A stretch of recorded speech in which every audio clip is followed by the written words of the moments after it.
I was just still muted, yes. Yep. I know, I can hear you.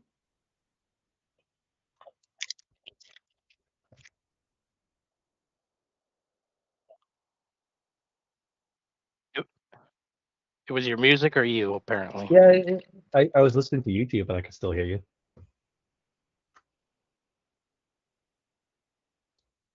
It's okay. We haven't actually posted the link out. I just realized. So, you know, there's a handful of people here. I could hear something going a little bit. I could hear a little bit of. That was very cool and gangster. Some cool person who we can't say their name. Nicely recorded the thing instead of me singing silly every time.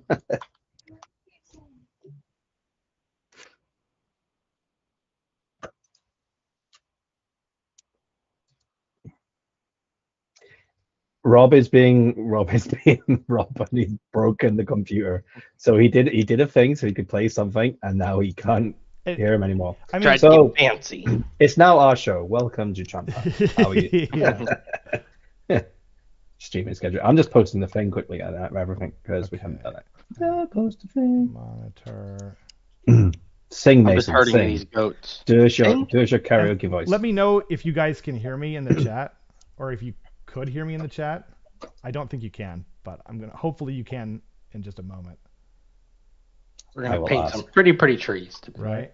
People. Oh, I see. Here, Rob. Yeah, I've got stuff I need to paint. Like they cursed me. Hey Keith. That's stupid words. They definitely did curse me though. Can you? Oh, there you go. Can you really hear me? you? Yeah. That's what? It's not showing up. So you could hear me the whole time? Yes, that's what we were trying to tell No. I know you guys can. No, I told you I muted you and then listened to on YouTube and I heard you. Oh, weird. Bop. Yeah. Let me know if that worked. Because it's on my Streamlabs thing, it always shows like when I talk, it does like a little thing, right? Like a reverb. Yeah. Or like it just shows you, oh, it's okay. Yay, thanks guys. Appreciate it. So, yeah, normally, so I guess you guys could hear me the whole time. But anyway, it's still not showing that my voice is showing up. Anyway, once again, we start the show, as always, like a raccoon going through your garbage, also known as a trash panda. Welcome. So today we're obviously doing the Beastmen kind of review. I don't get things ahead of time yet. So, ever. So yeah, well, we'll see. Yeah, maybe not. But yeah, we're doing like a Beastmen review tonight, and with special guest Mason. I don't know. If I remember correctly, winner of Sparkle Death Party last one with Beasts of Chaos. What? Yep. Oh, that's so awesome. Yep. Gotta try for the repeat here. Yeah, so you guys have that tournament coming up soon. Yeah, 3 weeks. Yep. In 3 weeks. Mm-hmm. Not even, right? Yeah, not quite, but wow. I had to pull some serious strings to get there. I think it's the 11th and 12th. Yeah, 11th and 12th of March. Wow. Okay, awesome. Robin wants some spawns each heavy list advice. Well, hey, um, I am not a Zeech player, but we do have them. We do have them. So, Right. yeah. So, yeah, we got Mason on. As said, he won the previous years, so we're gonna go to him for some advice. I'm a Beastman enthusiast, but I'm not a player. You know? Okay. Yeah. Yeah. That makes sense. They lost me at like covering themselves in their own feces a bit of the lore. I was like, yeah, I'll see you guys next Right. time. Yeah. You guys were cool, but Yeah. I gotta go. That's gross. I'm out. Yeah. I've never been a nurgly kind of guy, you know? Cool. But welcome everyone. So first we're just going to go through some of the rumors and whatnot real quick, go through a couple of quick pieces of news, and then we're going to get right into it. So rumor engine's like a 40k gas grenade or something like that. I don't know. I don't. Not us. Yeah. It seems like a lot of those Seraphon ones have been paying off, though. Yes. So that's the other piece of news. Oh, boy. That salamander. Mwah. I'm not a huge fan of the little leaf behind the ear, like he's like a flower child from the 70s. But I'm thinking I might be able to just cut it off because it looks like it's kind of sticking straight out, or maybe do something else with it, or maybe they just have the option to not have it on there. But like a separate head, maybe. Maybe a separate head. Yeah, exactly. Like, because that'd be a good idea, but they didn't do that with the beast skewer killbows. I like how he just has like this random bit of bling over his tail. Yes. Well, the old one does too. And like a monocle. Here's my butt ring. Yeah. Yeah. He's got like a little like flip down like Dragon Ball like over 9,000. Scouter. Yeah, Scouter. That's what it is. Scouter. Good call. Yeah, the old one had a thing on its tail. I'm pretty darn sure. I've got him somewhere around. Yeah, here. I'm with Warpstone. I think it's a mind control thing, and basically they're abusing these animals against their will, like Pokemon trainers. Nice, maybe. I mean, so everyone on the Seraphon Facebook group is complaining about how bad the profile is because it's one shot hitting on 4s. It's one shot. Oh yeah, but 4s and 3s -2 d6 damage. But if you get a wound through, then it minuses 1 from their save until your next like hero phase or something like that. Here's a skink priest where if you deploy them within 3 inches of its unit, you get 2d6 extra hits. I don't think that's what it's gonna be. I have an idea for this, like what I'm hoping it's gonna be. I just told Ryan this today. I believe, and it's been a long time since I've seen or played with them in Fantasy, but I believe there was a rule in Fantasy where you could like poke them with a stick, and then they fire better, but there's a chance that they're just gonna gobble up one of the skink handlers, right? Like a D3 Mortals or something. Yeah, on like a wall D3 can't be denied or something like that, or even just one guy just dies and he can't be saved or whatever. I don't think that's a new skink priest. I just think he's like the leader of the crew. He's the leader. He's got the little like survey equipment thing to like probably make him fire better or do something. But probably if he doesn't move, double the attack characteristic or something. Yeah, hopefully there's something like that, right? Or I'm actually hoping, like, I think it'd be way more fun to have him just be like poke the guy and then you can get like D3 extra attacks, but if you roll a 1, he just eats like 1 or 2 of the handlers outright. It's so fun and flavorful. But it also they also said how these are specially bred ones and they've got like the weird like horizontal head fins and so they resist heat. So I'm wondering if they might have like a ward save or something like that, like some kind of or they could have a stronger melee profile, right? They could kind of put that emphasis on it and change it so it can have like an artillery shot, but actually shine in combat with maybe like the magma, the bleed back like they did for Fire Slayers, or a ward perhaps. That would be cool. Either I'm down for all of that or any of it.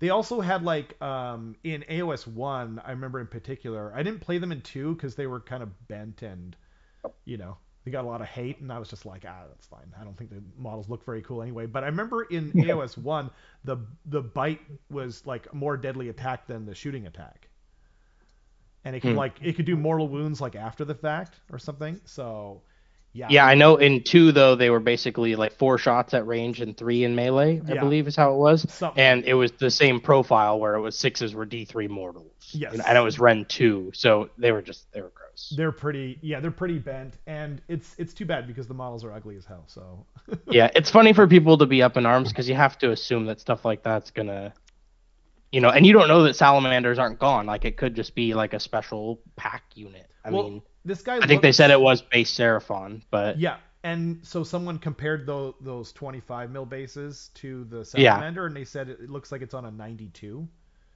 So it could be like slightly larger. Yeah, so it could be like the equivalent of the salamander ancient in, what do you call it, Total War or whatever, like a larger version. Yeah. I mean, I think they're gonna get rid of salamanders because like it's fine cast. Like I just don't see them keeping when they're doing like a huge refresh. I just don't see them keeping. Old sculpts. I think they add that too, but. It's definitely likely, but I mean, you have to know that stuff's gonna change. If you look at any of the books, they're like, whoa, overhaul. So exactly. Yeah. And some people are saying like it looks like it's going to be a dual kit with the Razor Dawn, but I don't think so. Like I think this is going to be a single build. What's it called? That ballista style thing. Yeah, it feels like an artillery piece. Like they might go back to that artillery slot. I forget if they have it still now. I'd be totally down for that. Yeah. The whole reason I didn't like Seraphon are my second favorite army. They would be my first favorite army, but I started with Skaven, so there's a strong nostalgia factor there for me. But when we got the 2.0 Seraphon book, I was just so disappointed that there were no new models. I was just like, screw this, and I sold a bunch of mine to Eric. I sold a Battle Force box. I'm regretting it hardcore now. Like I could not be more regretful of that because I just want the pterodons. Like that's the only thing, and it's like paying like $75 for 3 pterodons. It's just like, oh man. So anyway, I'm still working through that. But weird. Oh, you know what? Just a quick shout out. Pamela was saying congratulations to Mason for his baba. Oh, thank you. For those that didn't know, I should pull up the chat. Huh? That's funny. I usually just put the YouTube on in the background on mute. There you go. Yeah, that's what I usually do too. But I haven't had to deal with any of the stupid, what do you call it, like idiots who like come in and spam like awful links in the chat. So. As I post a link. No, that's fine. It's the thing that got rid of it was just making sure that they're a subscriber. Anyway, super excited for this. Every sculpt I've seen so far for Seraphon has been chef's kiss, like absolute perfection. I'm so freaking jazzed for it. I've started working on Lord Croak again. I got really like frustrated with my paint job so far, and then I went back. Already forsaking the Gits. No, the Gits were never going to be my, I love you Gits players. Mwah! There's a lot of, honestly, some of the Gits players are some of the nicest people and some of the biggest supporters of the channel. It's like Gits and Skaven are like the 2 biggest supporters of the channel. But the problem is with Seraphon too is like, way back when there was a really great group of Seraphon players until they got their 2.0 book and became top tier. And now you've got all it's the same thing with daughters and you know what I mean? Like, when an army becomes top tier, you get a lot of the people who are just playing it for the fact that they're super strong. Yo, Darren, what's up, man? Darren hosted a really cool once a month or once every month or two game day at his house where he has a bunch of tables, and so we got to play there. Was it yesterday? Let's not brush over it. It's not just a bunch of tables. It's like oh my God, a complete whole basement floor with 6 to 8 tables. It's got a bar. I wasn't sure if he wanted it known. It's got a hidden room with a hidden D&D room. It's got dragon heads on the walls and swords it's insane. and stuff. It's a dungeon. It's so cool. That's what I called it. I said, thank you. You have a lovely dungeon. Yeah. Yes, meta chasers are definitely what they are. And the problem with I noticed with OBR, Keith, too, is that there are people who are hardcore fans of OBR and they still play them now and they're the best people. You know what I mean? But originally when they came out, they were so strong that all the people that started out with them were meta chasers or whatever. So they have a core fan base that's a lot of meta chasers. Well, I remember at LVO 2020, I think it was there was like double against any faction OBR what there was in anyone else. Like I think you can add like half the factions together, and you probably got the same number of OBR players at the time, especially with Nagash and Petrifix Elite. Right. Yeah, and then LVO 2023 there was one OBR player. Single one. That's right. We looked at his list or whatever, and we were just like, "I salute you." Sir. Yeah, it was like I didn't get to find him, but I think a lot of people were just going up to the guy and was just like, "Give him a drink or something." Oh, like, thank you for your service, kind of thing. Heart of a champion. Token OBR dude. You know what's cool too is like if they do become, I don't think anything's really OP now in AoS. Like I think it's just so well balanced. But like in the unlikely event that they are broken, you can just say like, "Hey guys, I played them at I was the only player at LVO, the biggest AoS tournament that's ever happened ever. I was the single OBR player there." So whatever. Like, and that's what I was doing. That's what I was doing when Seraphon. First in my class, baby. Yeah, exactly. Like I was playing Seraphon from the original book. In 2016, didn't have spell lore, didn't have artifacts, didn't have command trades, didn't have factions, didn't have anything, right? But it didn't matter, Eventually, they're just like, I don't care, I hate Seraphon, so screw you, man. I don't want to play against them, even though mine are terrible. I play a Dreadsaurian, and it's so bad. Like it should be terrifying, but it's such a cool big model. It's interesting now. It's interesting now with Seraphon because they're just not really. They just don't really see a lot of play, especially locally. There's just not many players that utilize them. They did a big that they were doing well for a while. You saw a lot of them with Kronspine during like mid last year. Yeah. Like Kronspine and Croak or Kronspine bound to the for sure. Slog. Yeah. The problem. Yeah, definitely. Recently, they've dropped down a lot. I think the problem is that GW doesn't wait quite long enough to re-nerf things. Like we just seen the same thing with Tyranids, where they've gotten their 5th or 6th nerf in a row, and like they didn't wait for the percentages to kind of rebalance themselves and the meta to balance itself, and then they just hit them again. It's just like, oh, you just killed it. Like you just killed the faction. And I think that was it's like Stark's. Stark Seraphon that he won the Pacific Northwest Masters with. It was before the points change, I think. Yeah. Like a week or two before, yeah. Yeah, so the first lot of hits, I think his list went up by 240 points. And that was with the Kronspine going up, purples, and some other stuff in the units. And then it went up again in December or something by another, I think it's like 150, 200 points. So like from what his Masters list was, he was now looking at like 500 more points on top of that. Exactly. So yeah, it's like definitely like, and even Kronspine themselves, like the dropping Kronspines now. I think LVO had like 6 out of 300 and odd players. But I think they did a good job with Kronspine. Like everyone was calling for blood, and then they didn't nerf it too far, and they really actually waited because they clearly just didn't want to. I think as part of it.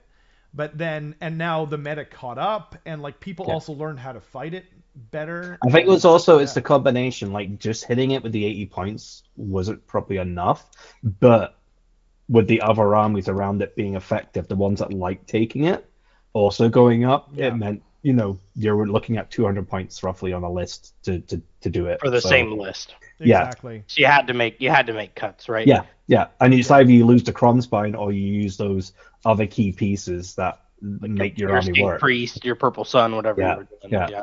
Well, and like I think Kronspine is still really, really juicy. If you're a lucky army, right, 80 points means an extra screen. So that point increase says, okay, I'm just not gonna have that unit of Ungor, right, for this army. But that's not a huge increase, but if you can account for it, if you need it. But true. The sticker shock sometimes turns enough percentage away, for almost any nerf that it can kind of accommodate or get into the lines that they want. Yeah. Nice. Awesome. Also, with monsters not being as prevalent right now, you don't get all the bonuses to the rules and stuff. Yeah, definitely a change. Nice. Absolutely. Yo, David, how's it going? Well, do you guys remember too when Skaven 2.0 came out and FEC came out at the same time, like on the same day, and then they there was some stuff that was a little bit out of whack, and then they kind of nerfed it. Like they put a good 10% or so on a few different things, and then they hit it again, and they didn't wait long enough, and it just kind of like Skaven, and I don't remember FEC. I think FEC you had to wait for the FAQ changes before we saw much from them in terms of like bringing the percentage down. But I remember they kind of went too far with Skaven, and then they were like really, really poor for a long time. For quite some time, yeah. And I remember I didn't play when FEC came out, but my understanding was when they hit the ground, they hit it running. Like they were powerful out the gate. They did out muscling just because of their activation power. It wasn't just that either. It was because like you could run 5 Terrorgeists, right? And it was very powerful, and it was simple to play. I think. Yeah. Also, there was less like mortal wound negation. Like there's kind of been an arms race ever since then. But honestly, like FEC has always been extremely like squishy, right? Like a 6, like almost universally, like a 4-up is the best save that they have, right? So then you combine that with like a 6-up, shrug. It's like, okay, whatever, right? But yeah, I mean, hopefully they kind of are learning from their mistakes. Although like that last Seraphon nerf was not that long ago. So, but I think they also like to, like when they know something's coming down pretty, the shoot pretty soon, they're like, well, we'll over nerf it, and that's fine because then the new book comes out and it just resets everything anyway. Yeah, people will sell their models and then they'll be forced to buy these new ones. And they remember how much they like this army. Exactly. When the new one comes out. Well, the new models are so freaking good. So.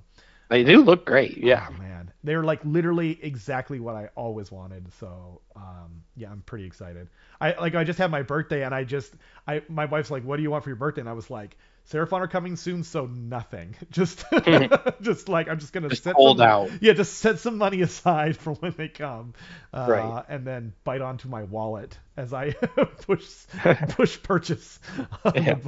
4x. Yeah, exactly. Yeah. Enter. Okay. So yeah, that's kind of what's going on now. I think we'll move into the Beastmen portion of this evening, where I'm a little behind. Like I've read the book, but that was when it came out, and I haven't had a chance to play against them. I was gonna try and actually have a battle report out, but our one local player that plays them is not in the country, so it makes it a little more difficult. So he's also learning them too, but we're hoping to have something out soon. But yeah, like let's get into it, man. It's probably one that is better that he took some time to absorb because it has so many tricks and so many nuances to playing it. It's good to like get that stuff right when you're filming for a battle report. So, yeah, I've actually not Roman had you're talking about as well.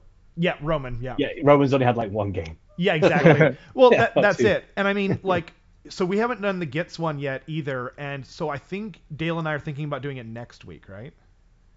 It's just whenever I can get over there. Like with work, I'd said like with the new job, it's just been a lot more difficult. No. I'm sorry. I don't mean the battle report. I mean doing the review show. Review. Yeah. Yeah. So we were talking about doing it next week, but we wanted to have enough games under our belt before, so we can talk about it at least somewhat intelligently. Right. No offense to anyone who talks about it ahead of time. Like that's kind of what they're able to do because they get them early, but as we don't get them early yet, so it's kind of what it is for now. But so okay, Beastmen. What do you think? Like, what's your like overall opinion of them? If you're gonna give them like a score out of 10. And on that, I'm gonna have a good night. Dale's gonna. I already told these guys I've got work stuff to do, so I was gonna stay for this bit. So, bye. Bye, Dale. Peace out. Thanks. Just me. Yeah. And So Jack Ballard. That's funny. I think initially there was quite a bit of like sticker shock or kind of a shock factor when the book came out because it was a drastic overhaul of the army. Like I think its core identity completely changed. Totally. So I think that you'll see a lot of people leave the army, and I think you'll see a lot of new people kind of flood to it looking for more tricksy stuff. But a scale out of 10 I think is tough. I think it looks good. I think it's a little heavily pointed, so maybe I would it definitely looks powerful. It has powerful options, so it's going to be probably in that 8 category with potential to go up. Well, and what I meant by that was not power level, just to be clear. I was meaning like, what do you think? Like, how much do you like it? Like, what would you rate it out of 10? Like for your, okay, yeah, for your love of the book, the rules. Yeah, right. A 7. Probably. A 7? Okay, that's a solid. Yeah. Because it's got a lot of cool stuff and it's promising, but it's like it's gonna have a lot of bookkeeping, I think, and so that is always a tough one for me. Even though it's something that I'm fine with, and in games I'll remember and I'll have cheat sheets or whatever I need to make it happen, but having to do that is kind of tough, and it's got a lot of special, unique stuff that it's doing, so it kind of will need that bookkeeping, referencing pretty often to the rules to clarify for your opponent who's never seen this unique heroic action, or that you could do it as a second one, so it's going to have a little bit of that explanation factor. That makes sense. And I don't know, I thought it was kind of weird to let like the whole army null deploy. Like, it can do it by null deploy, I mean like put everything off the board, and it's in the design notes that's like the intent is that your whole army can ambush. That's really crazy. So I don't know, it's going to be a lot of fun, but I don't know how awesome that is for like design. It's true. It's interesting. So like they have the same thing in 40K for Genestealer Cult, and I've played against that. It's not the same, but it kind of is. Like, you put the blitz down, right? And so like you can kind of, but that's more interactive. For like when you at the end of your first movement phase, the Genestealer Cult player, whoever goes first, reveals their whole army. Right. Whereas this is just like you're playing by yourself, for the first turn. I feel like it's too early to call either way, but it's like I could see that being a little bit frustrating. And it's fair to say that when I played Beasts of Chaos and when I got into them, I was playing a lot of Dragon Ogres and Cockatrices because they were undervalued, underpointed rather, and they usually punched above their weight class, but more so they took punches above their weight class. So it was a control army in a way, and it still kind of is, but again, it's the way that it does that is drastically different. It's so different, and it's very, it is like, and I saw them talk about it on Warhammer Weekly, and they were saying it's like a very extremely Johnny army now, Trixie, as you mentioned, and very. So it might be a little like, maybe you can even speak to this. It seems like it might be mentally taxing. You know? Like I could see myself getting tired playing it. Like when I used to play StarCraft. You know what I mean? After a while, I was just like, I can't keep track of 30 things at once anymore. I need to take a break. Yeah, it's interesting. It's interesting that I'm not sure how many games, if you're looking at, it just depends. If you're looking at a competitive side of things, and I do a lot of competitive events, so if I analyze that way, I don't know how often they're actually going to be hanging on until rounds 4 and 5 where they get the bonus rend now, like the extra 2, because it's pushed back. A lot of it seems like it wants you to fight early, making you ambush by turn 2 if you're going to do that. A lot of the bonuses they have are front loaded to that time frame as well. So it's weird. It's counterintuitive to want to stay till late to get the extra rend, but also kind of want to be controlling the board, doing your tricks. That does seem like a cool design choice, though, to make you, kind of pay off. But anyway, that's awesome. It looks like a lot of fun. We'll see kind of how it goes, and hopefully they kind of figure out the points a bit more. We can kind of get into that a little bit, but maybe we should start with the allegiance abilities. They've changed quite a bit. Yes, they did. It pretty much all was tied to the Herdstone before. Yeah, kind of. One thing that was crazy that a lot, if you didn't play Beasts of Chaos, you actually had like a lot of allegiance abilities. They were just contingent on whether you had stuff in the list.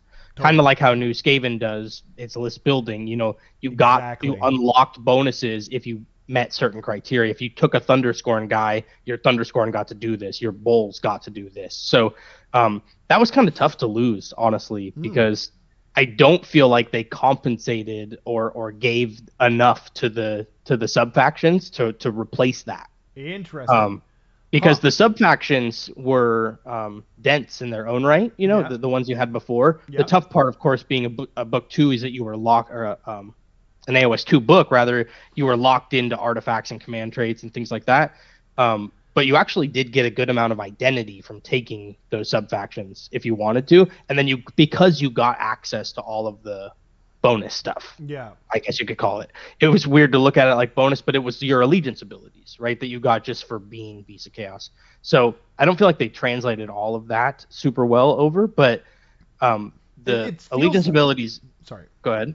I was just going to say that it feels like that's the direction they're going a little bit. Like Night Haunt is kind of the same way, only it funneled you. Gits is not that way, but some of them are. Like there's a few. IDK actually is a great example. Like I felt like IDK, like the sub factions in IDK in book 1.0 were like so strong, like crazy good. And then moving into the 3.0 book, it's like I don't really care which one I take for the most part.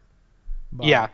It's interesting you mentioned Night Haunt, though, because I feel like they're one of the few books that have so much loaded into allegiance abilities. I felt, or sorry, like what I meant to say was there's a lot of identity in that one. Right. Okay. They didn't have one before, but like I meant like they're, you know, like they're like for Scarlet Doom, you want to take Blade, Geist, Revenants. So you kind of like you're forced down that path. Yeah, they're tunneled a bit. Yeah, but not necessarily. Like Emerald Host is this is just a thing you do at the end of every battle round or turn. I think it's battle round. I think it's battle round. Yeah.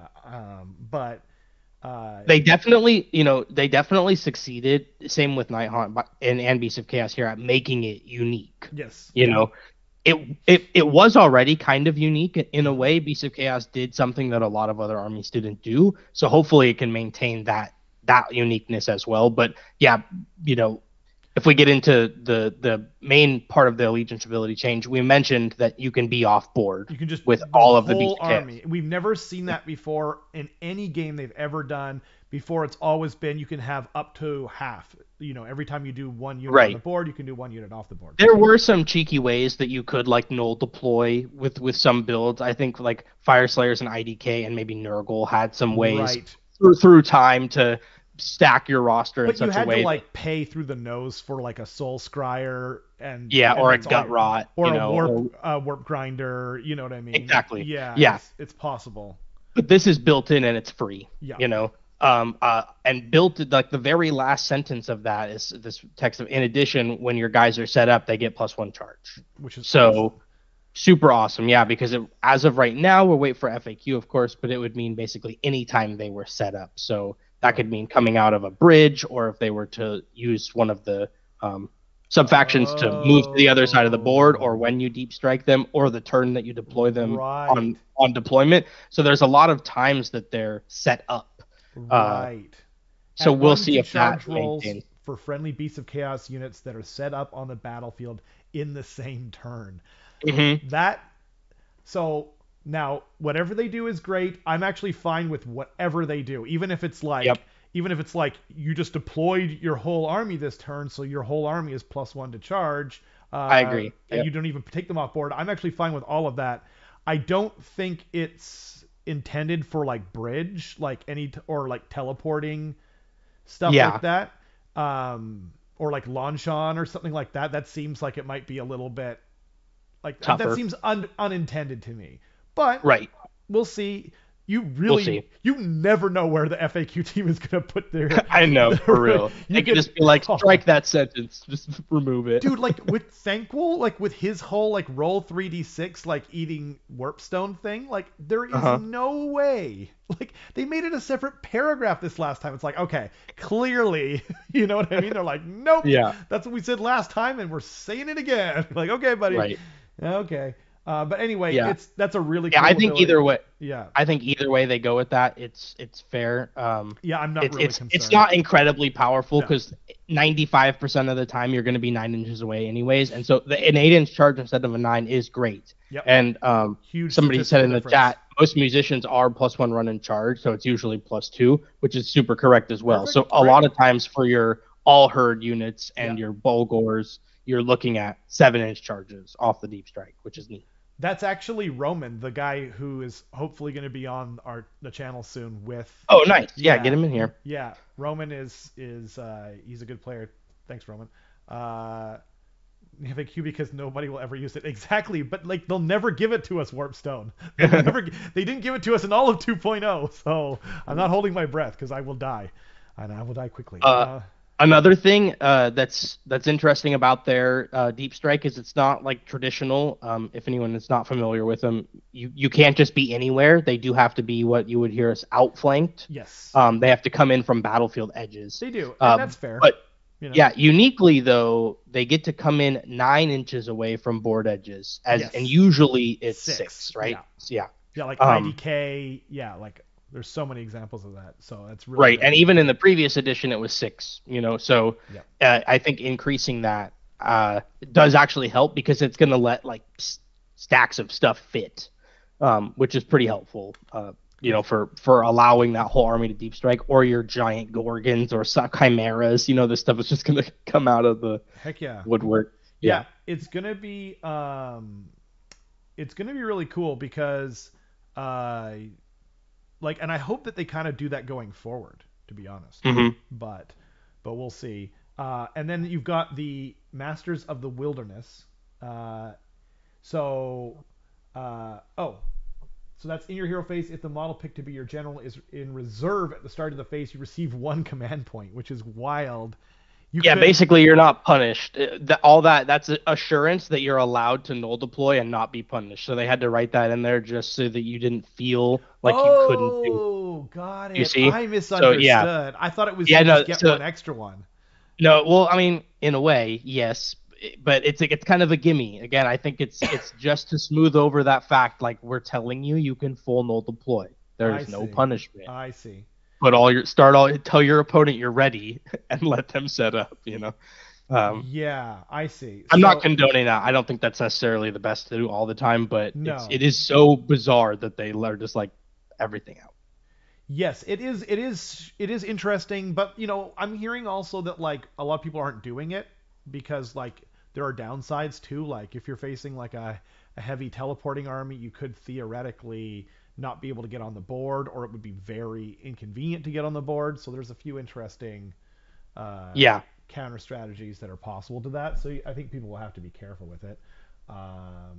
Okay, and then Rituals of Ruin. Do you want to explain this, like, basically for the people at home? Yeah, definitely. So they in the old book, you used to be able to acquire summoning points and summon like boatloads of stuff. It was gross. So they got rid of that completely, in my opinion, and replaced it with this Ritual of Ruin, which is unique heroic actions that any of your heroes, any of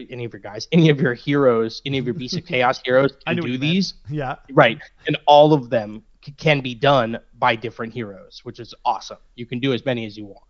It's so rad. Yep. And it is addition to the regular one. So if you want that CP or you want a Finest Hour or any of that stuff, you can do that. Yep. And then one of these rituals, or all 4 of these rituals if you have the heroes to support that. But that's awesome. Hey Dan, what's up? Thanks for joining us. So Warpstone has a question. He said, my biggest question against null deploy, if you go against BOC and they null deploy, do you try and screen out the entire board and hope they will roll low on making you move? Yeah, okay, so that's a good question, and I think we could dive into that probably as far as you want to go, but I think that there are advantages to null deploying at certain times against certain armies and times that you wouldn't want to do it.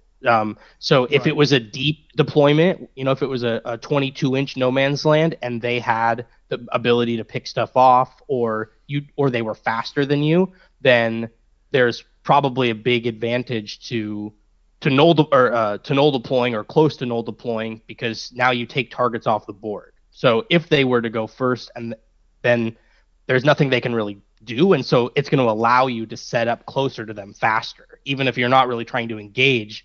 If they were going to be faster than you, now you have the ability to do that. So In addition to that, I think that you want to be low drops if you're planning to potentially null deploy, because you would like to be able to dictate what's going to happen based on your deployment. Exactly. I was just going to bring that up, actually. Like, because you don't need to cover the whole board. All they need to do is shoot up on the sides.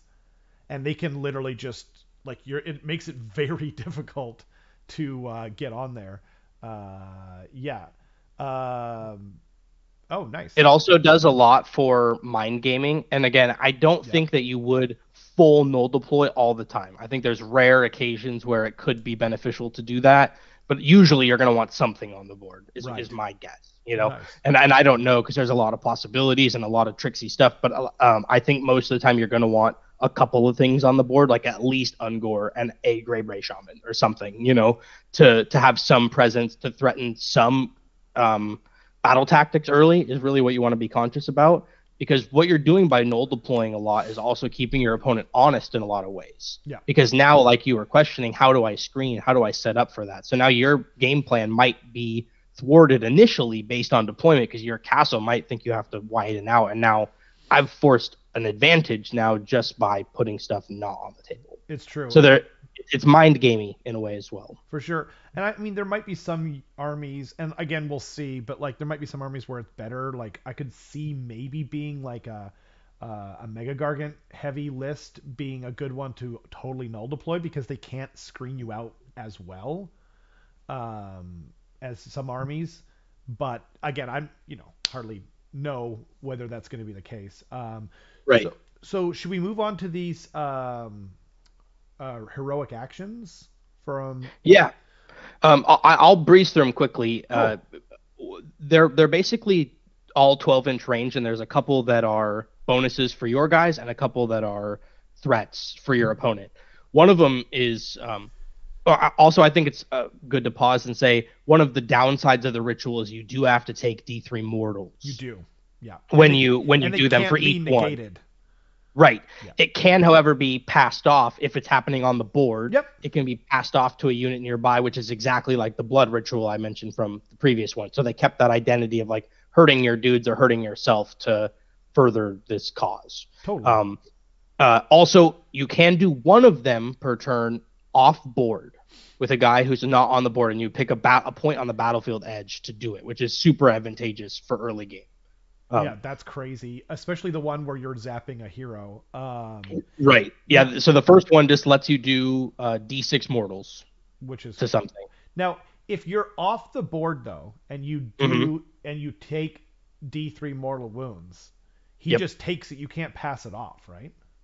That's right. Yeah. Okay. So I think it would maybe take another reading and perhaps an FAQ, but there's a chance maybe if I have a unit near the point where I've picked, I might be able to dole it out to that, but it's rare because oftentimes you're going to pick somewhere like in the backfield where they've tucked away their hero so you can snipe it. Totally. But there might be some way that you could do it. I'll have to double check, but usually it's not the case. Now, so like, and I'm assuming maybe we're waiting for an FAQ. Maybe it's more cut and dry than this. But something that just occurred to me. So you can't deploy within 9 inches, right? But you can pick a point on the battlefield where a unit could theoretically exist and still zap a hero 12 inches away.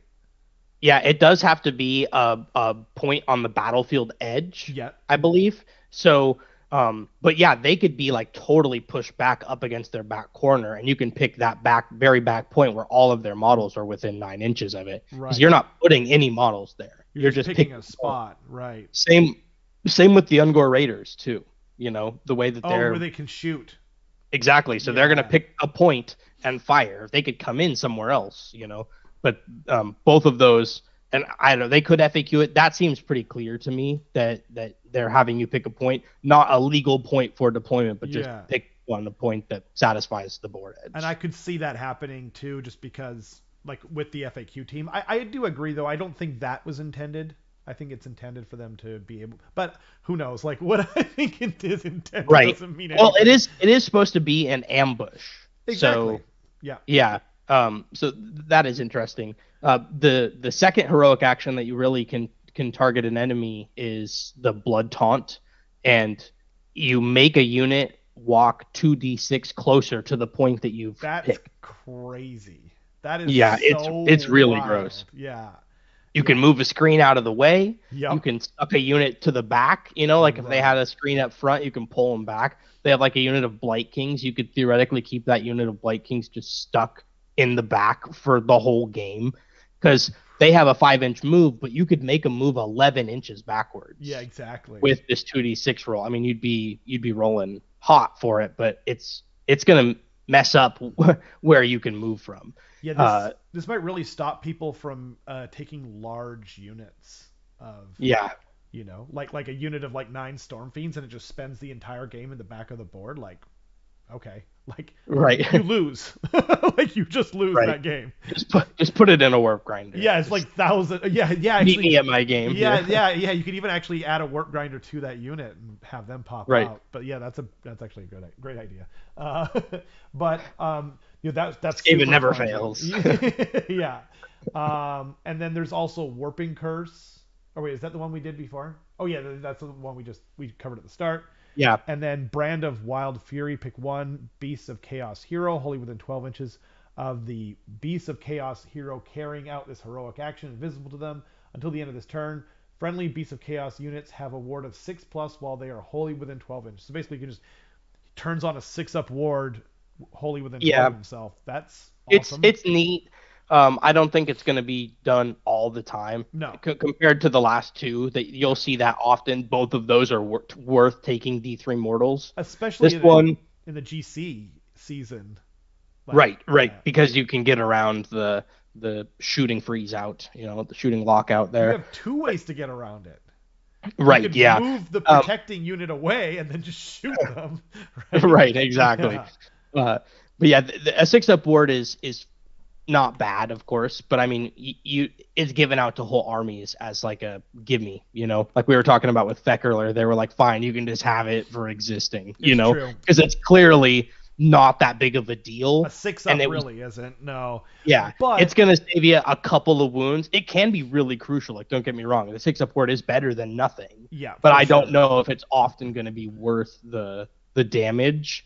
It's true. Or it's going to be like just because nothing else makes sense.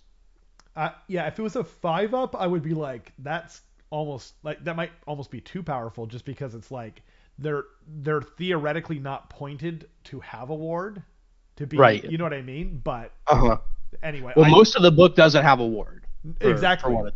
Yeah. So I feel like that might be like a thing like in Gets as well, where it's like they have access to a couple of wards now, like with sneaky snufflers and stuff. So that you put that on a unit of 36 squigs, and I did it yesterday against one of my teammates here, and I was just like, this is too much, man. Like, this feels kind of broken. Right. But anyway, yeah, that one's interesting. And then the last one is Alpha Beast Instinct. Pick 1 friendly Beast of Chaos unit, wholly within 12 inches of the Beast of Chaos hero carrying out this heroic action, invisible to them.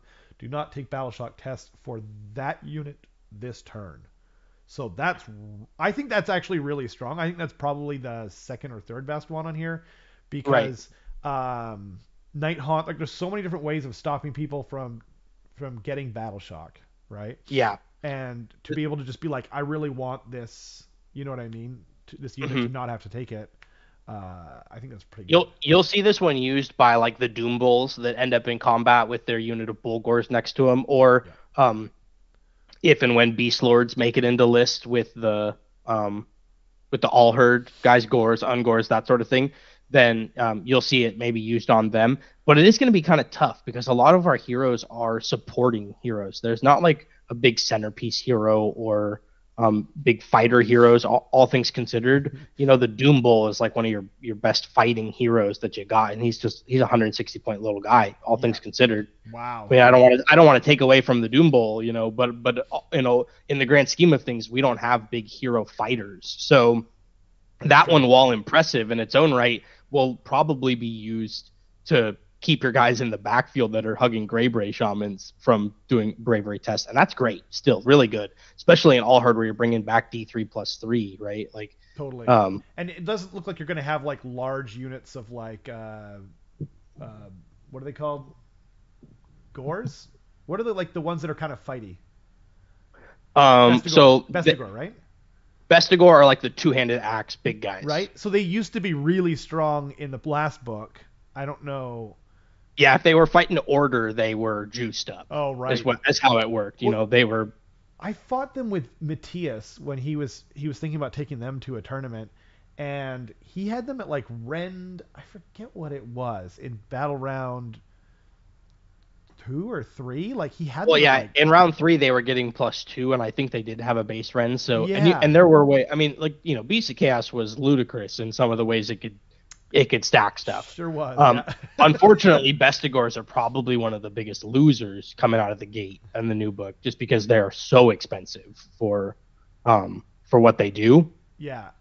But you know, even if you're going to run an army with a bunch of those, I do think there is going to be times where you're going to see units of 20 and 30 Ungor Raiders. Probably not the Bestigor, but I mean, somebody, I think this last weekend at an event did decently with a unit of 20 Bestigor, but they're 220 points for 10. So Whoa. It is a pricey, Whoa. It is a pricey unit. And they're on 4-up save? Yep. Okay. Wow. Yep. And they're 2 health each. Wow. The bummer, though, is that they were excluded from the All Herd revive. So at the end of every turn, you can bring back D3+3 Gore, Ungor, and Ungor Raiders, but not Bestigor. Yeah. Mm-hmm. But they can be rallied on a 4-up? No. Oh, okay. Almost everything because one of the best things that the Herdstone did previously was that it did give you a 4-up rally aura that grew and grew and grew. They've done away with that. The Herdstone now only buffs the Rend, and it delays the Rend buff on that.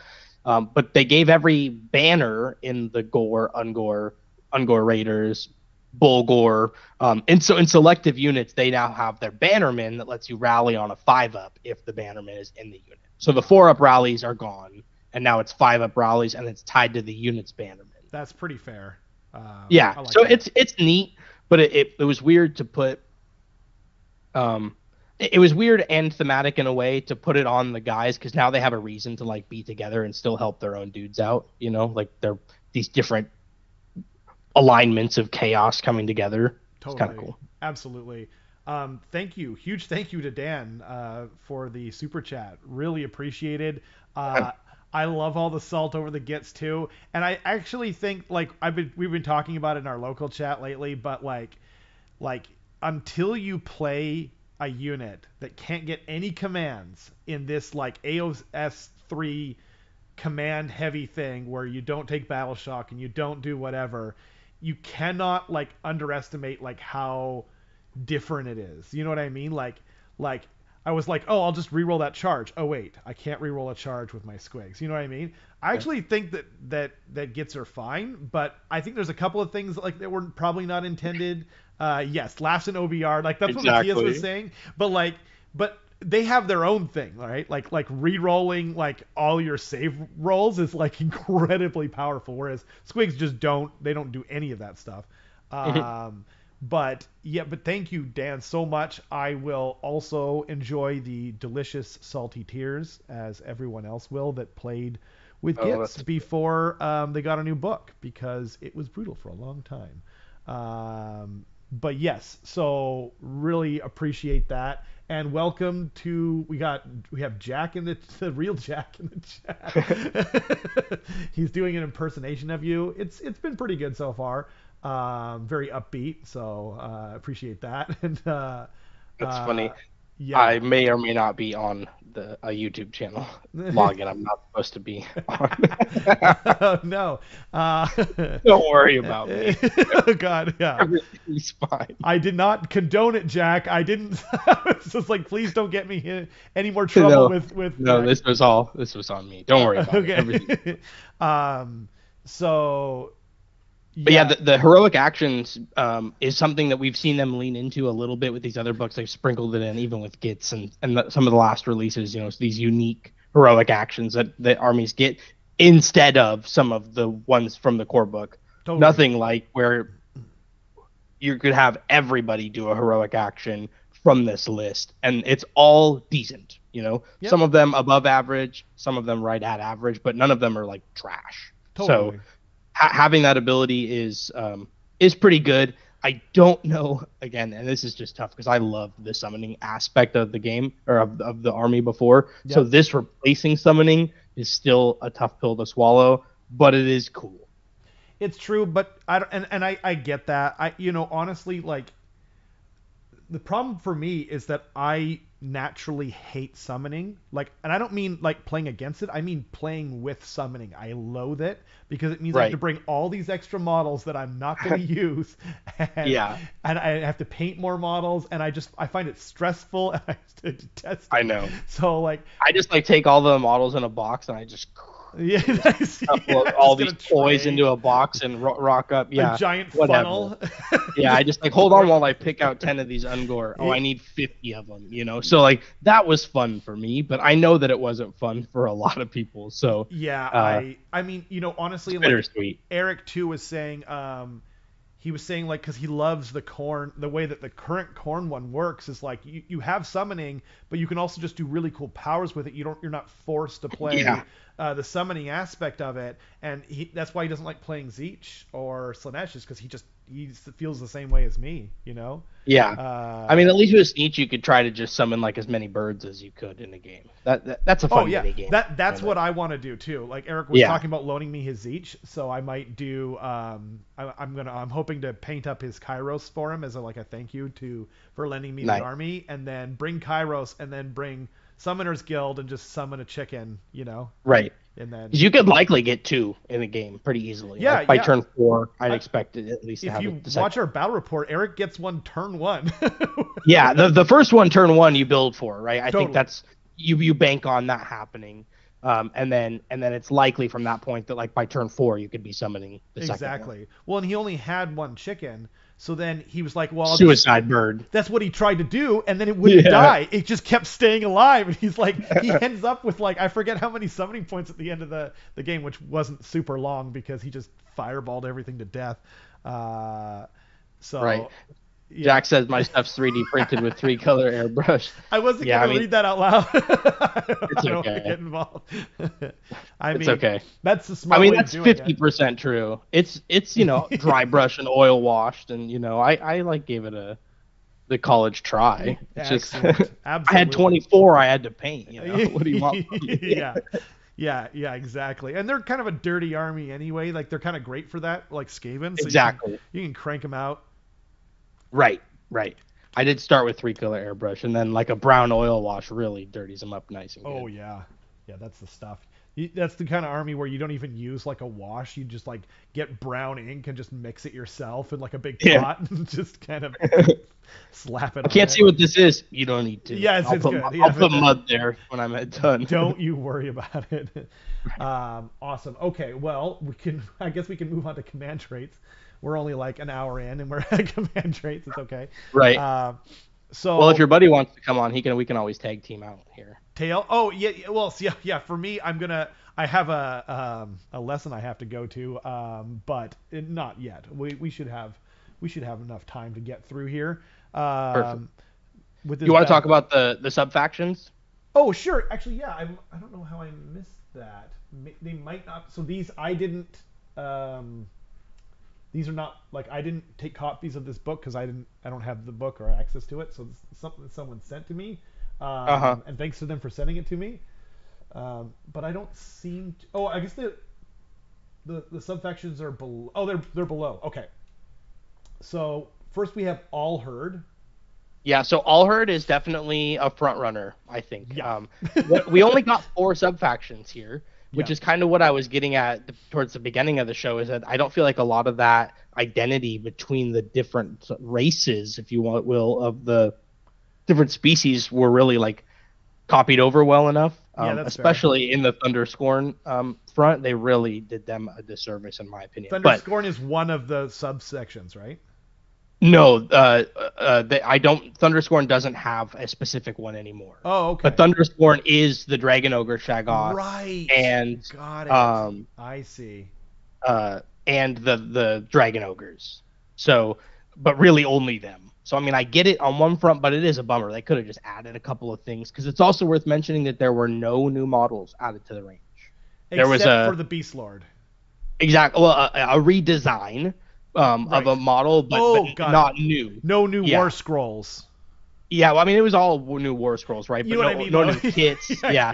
It was similar to the Deathmaster for Skaven. Exactly. Just a reimagining, a beautiful reimagining of the figure. Both of them. I love the Deathmaster. I love the Beast Lord. I think he's dope. Yeah, both great sculpts. Yeah, but nothing similar to Skaven as well. Nothing else was added. So yeah, and again, similar to Skaven, a lot of really old models. You know, like I'm pretty sure that I can only get the Tuscarora Chariot in metal still.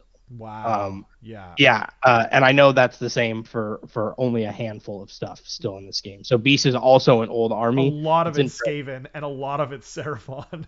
Right. Yeah. Exactly. Lord and Seraphon's like getting the 30 years reimagining. old. Yeah. Exactly. Yeah. And good riddance to some of those old, ugly, derpy looking models. But yeah, like Lord Scroll holds up as a model. Like he's a beautiful sculpt even now, in my opinion. But he's 30 years old. The Acolyte does not hold up as well. He's like 29 years old or something crazy now. Well, and what it's done because of that is the production is not the same. So I mean, I know it's not the Skaven episode, but if you really wanted Scryer Acolytes, you're paying so much money and hunting those down. Dude, I mean, $20 Canadian for one. Yeah, for 70 points for 5. Yeah, so exactly. Yeah, if you want to run a Scryer army, you're 3D printing, or you are converting from clan rats or whatever, or a maniac, you know. Or I mean, I actually had a bunch of them, but I bought them used. Like I just got them in this huge pack, and so I think I only bought one retail just to complete my unit of 10. But my buddy so much. My buddy locally is obsessed with Skaven and the old metal stuff, so he is a crazy person about it. So it's nice I get to use it, and then I'll rock up with 30 gutter runners that are all metal and 20 plague sensor bearers all metal. It's like, this is so heavy and awesome. Totally. I actually did that before, and I had one of those battle foam cases that's magnetic. And I was just telling the guys too, like the first time I took it, I went over to Andy's and I played a game, and I just had it over my shoulder on the shoulder strap because I'm like, you know, carrying it like whatever, books or something, locking my car. And then I went home and I went to take a shower, and I was like, what happened to my shoulder? Because I had like these, I had like red like lines and it was actually the blood vessels in my skin were broken because it was so heavy. Yeah. And it just looked like I had like gotten beaten up or something like that. So I ended up buying a padded strap for it. But yeah. Decades of use. It's true. That's true, Jack. That's a good point where, you know, like some people have gotten way too much use out of it, but they had to deal with I'm all for the old models. I think they're awesome. I like them, but there's a strong nostalgia factor for me for certain models like the Acolytes that were literally, when I was a kid and first picked up the game in the early 90s, that was the sculpt that I was using at the time. So it does speak to my cold, dead Skaven heart. But anyway, we are here to talk about Beastmen. I know. Right. Okay, so the All Herd subfaction says at the end of the Battle Shock phase, which is good to know, it's every Battle Shock phase, yours and your opponents. You can return D3+3 models to friendly All Herd Gore, Ungore, and Ungore Raider units. Yeah. So as long as that unit isn't completely wiped out or running away during Battle Shock, you can bring back D3+3 every Battle Shock. So there's a lot of really crazy stuff. Extremely powerful. Well, so like they already bring back D3, right? Like on their War Scroll. I don't believe so. No, I don't think they do the Clan Rat thing. Oh, really? Okay. So they just get like on average of 5 guys just back only in the subfaction.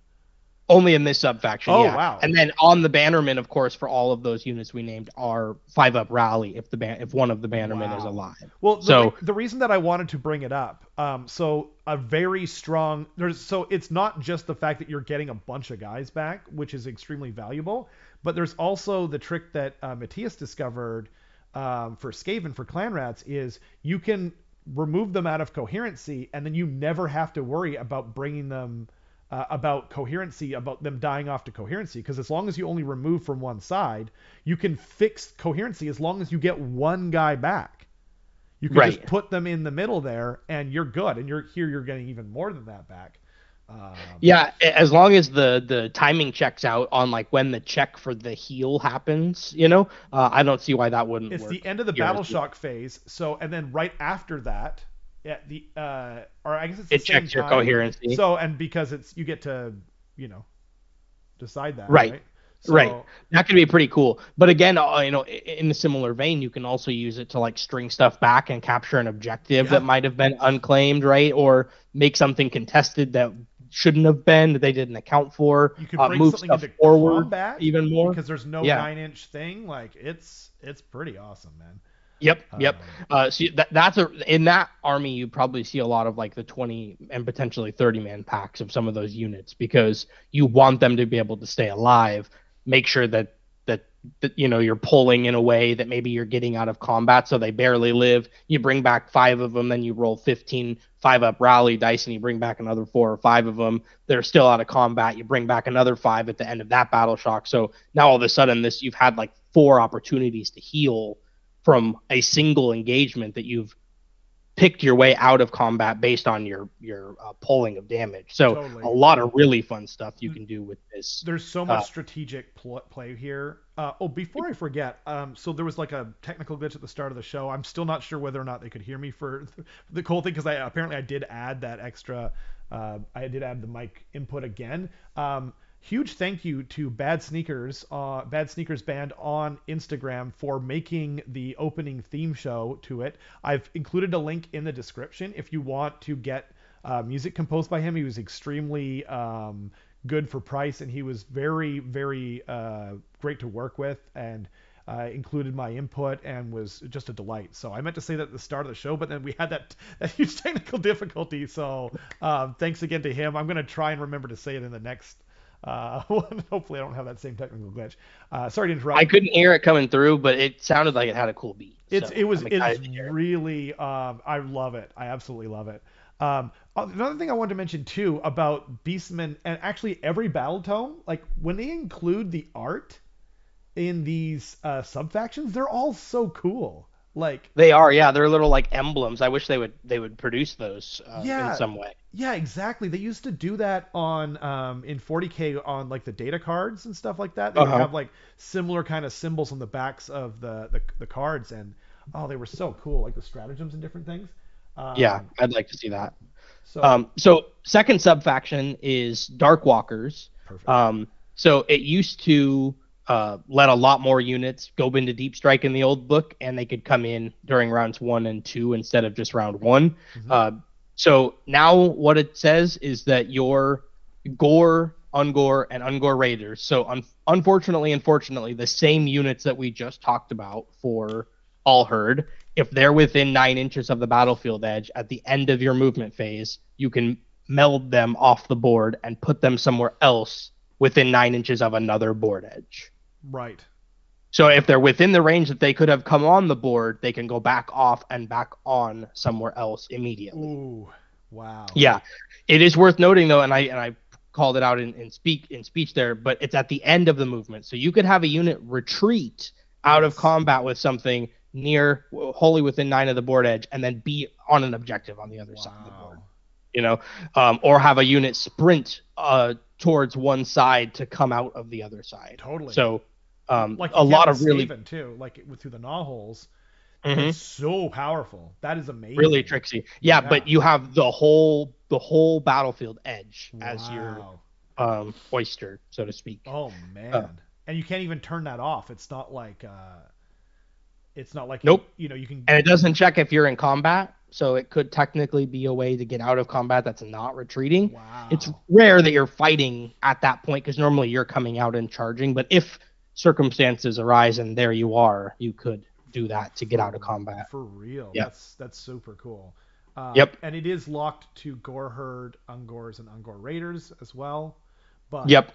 So again, no Bestigore, no Slangor, Fiend Bloods, which is a bummer because those are like Bray Herd stuff as well that just don't get the benefit. And they're kind of new models. Like it's all kind of one of the few things that I wish there was something a little bit more to stand this out, because I do have a list I'm working on that is Darkwalkers, but I think it's abusing other stuff and taking advantage of a few things to lean towards Darkwalkers, but there's an argument just to take all herd with the same list. When you're looking at these are the units that I'm going to do my tricks with, one of them keeps them alive potentially indefinitely, and one of them has some potential jumping that you can do, but you don't always want to be 9 inches away all the time from enemies.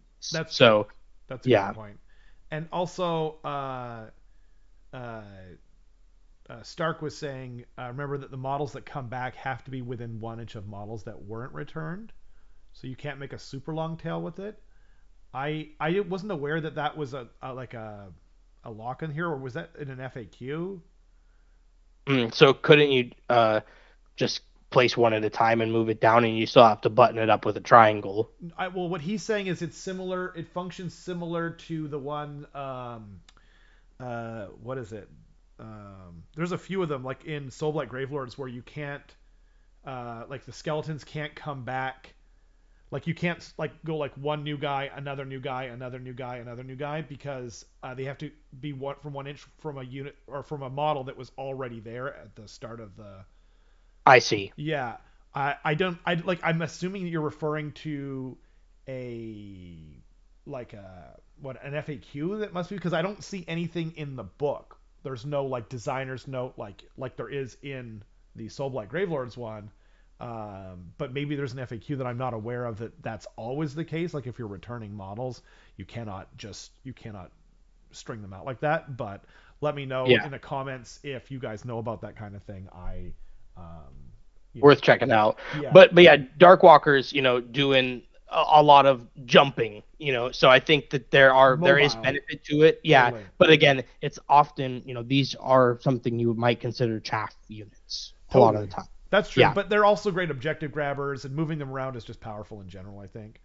Right. Okay. So Stark says Rule 14.2.1, and thank you for noting that down for everyone who's watching. It applies to all slain models that are returned. It also prevents you from putting back models into combat if the unit isn't already in combat. Does it? Huh. Wait. That's interesting. So you can't bring back models in combat? So if I pull in such a way that I'm more than 3 away, I am guaranteed to technically still be outside of 3 because I couldn't bring back the returned guys into combat, maybe? Yeah, maybe. Kind of a neat way to look at it. So that's cool. Like I said, it definitely, the book has a lot of, I don't want to say gotcha hammer because I don't mean it in like the negative way you sometimes hear that, but it does have a lot of gotcha moments that are going to come up because they do have a lot going on. Yeah, there's a lot of rules interactions there that you'll have to, that people playing, because honestly, I don't think that I'm affected by any of that except for where it's already noted, like in Soulblight Gravelords. But yeah, I'll have to look that up and get reacquainted with it. So Gavespawn. So Gavespawn says you can include the gibbering congregations in your army. And it's a unit of 3 spawn, kind of like they did with the Alopex Blood Frenzy and the Rotmire sorcerers from Nurgle. It's like a pack that you take together. Yeah. And they satisfy your battle line. They're pretty cool. They move 10 inches. They're still pretty weak. They're like a 6-up save with 6 wounds. But 230 points to satisfy your battle line for an army alone is already great. You pay that battle line tax, if you want to call it that. Totally. And get them in there. But they do have a buff that can stack currently that would reduce your attacks in melee by 1 for each one that you're within an inch of. Oh, so cool. There's a possibility that you could use a bunch of those, and it is to a minimum of 1, but you could use a bunch of those and kind of have a target density situation where they go into combat and they're all of a sudden very safe because this unit that maybe has 3 or 4 attacks per profile, like a big glob, now is going to have 10 instead of 40 attacks against this thing. So there is some cool stuff you can do there, but that is basically all you're getting with this are those 10-inch move attack reducing guys. They do have a pretty decent shot that they can do as well. Yeah. That's worth looking at. The only bummer with that though is it's got an 8-inch range. So when you're deep striking them, they in my opinion, deliberately did that so that you're not deep striking them to fire. But They could have done 9 inches and it still wouldn't have been in because you have to be right. And I think it can actually like run and charge or run and shoot. It can do one of those things, I believe. But really awesome. Honestly, they're pretty good. And I think if you did that, you would probably take a few of them, maybe spend 600, 700 points on like 9 of those suckers, like 3x3 of those packs, because they're not limited to 1. And now all of a sudden you've got like 9 battle line guys, and like I was saying, you kind of can just swarm stuff together, and that alone keeps them alive, keeps them safe. Totally. Stacking all these other debuffs that you're getting. The army's full of fight last and lowering their attack characteristic, their save characteristic. So if you put all that stuff together, you could really like eliminate a hammer unit, just bring them down to nothing. Absolutely, yeah. That's really it looks fun. It looks thematic. I guess you're saying that it could be one of the stronger factions as well.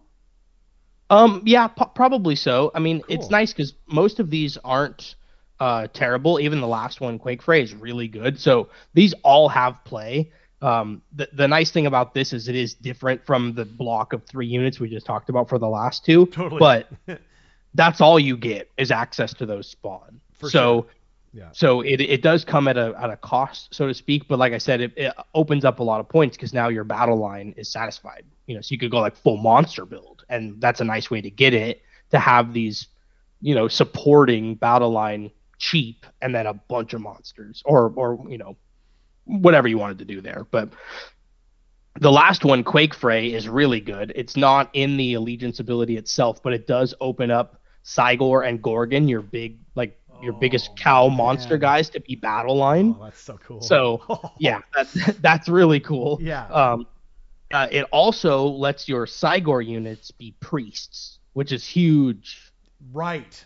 Every Cygor is a priest in Quake Fray. Oh man, that is so awesome. And so then, do they get to pick a priest prayer?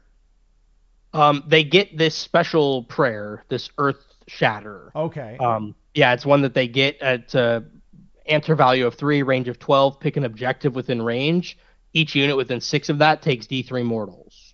And it doesn't have effects on Beasts of Chaos. Okay. So it's kind of like the Realm spell, but it's a prayer that Cygors, all of them get it if you take that subfaction. So, but they don't get to pick one then?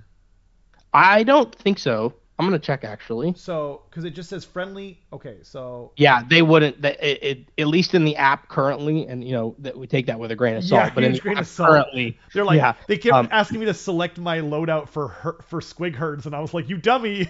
Like, there are so many glitches in there. It's actually pretty great overall, though. It is, yeah. Still give it a solid B+ most of the time. Exactly. So it but says... currently, you cannot add a extra... But it does say that friendly... Quake Fray Cygor units gain the priest keyword. If they gain the priest keyword, they should get a prayer. But they're also not a hero, right? They are not heroes. They are battle lines. So yeah, so it's kind of like, well, it does say in addition to any others that they know. Like it says that right on the text. Oh, there you go. That's true. Yeah. So that's interesting. I don't see why not, because they are part of the sub-faction. They're not unique, so they're not exempt from enhancements. Exactly. Oh, okay. They do get one. Yeah. Okay. Yeah. It just says they gain the priest keyword, and so yeah, I feel like they should be able to pick one. And if not, then this faction, it makes this faction like much worse. And I think that would be unfortunate, because like this is the most fun faction. I don't know that it's the strongest, but it's what I would run personally for sure. Yeah. Somebody mentioned in chat, not brought up, in Gavespawn, it does make Chaos Spawn, just your generic Chaos Spawn battle line. And they are 65 points. Ooh. So technically you can get even cheaper battle line if you must have the minimum tax, but it's pretty negligible. You probably want those gibbering ones because it's like 50 points more for big And increases. And the gibbering are not battle line in... You are not allowed to take them in any other subfaction. No, I mean, but like they're not battle line in Gavespawn, right? No, they are. The Gibbering okay. are a They unit are as of well. 3 individual battle lines. Got you it. take 1 pack and you're satisfied. Cool. Oh, wow. Yeah. You take one pack and you're done. Exactly. It's a pack of 3 individual chaos spawns. Yeah. That's really cool. So, but you asked about the playability or the strength of Quake Fray. Honestly, I bet you there's competitive lists that say, I don't really care about the battle line tax we were just talking about with Gavespawn, but I would love to have a priest and a double unbinding Cygor, a monster that now gets these huge extra bonuses, potential for a boatload of damage, and if they can take curse or heal, like, it's to the moon, right? Oh my god, that's insane. Like, and I love it, and I hope that that's what happens. Just to be clear. Right. Yeah. So if you were to take this and only have a single Cygor, that is valuable in its own right. Totally. I do think you will probably see 2 Cygors when people go that route, just to have a backup. I would want to have a backup, exactly. And like the other thing too is like, it's super helpful, like if you're facing like daughters with their endless prayer with -1 damage, like just having someone with the priest keyword that they can dispel the endless prayer is really strong. It's super valuable, and it literally can't be understated.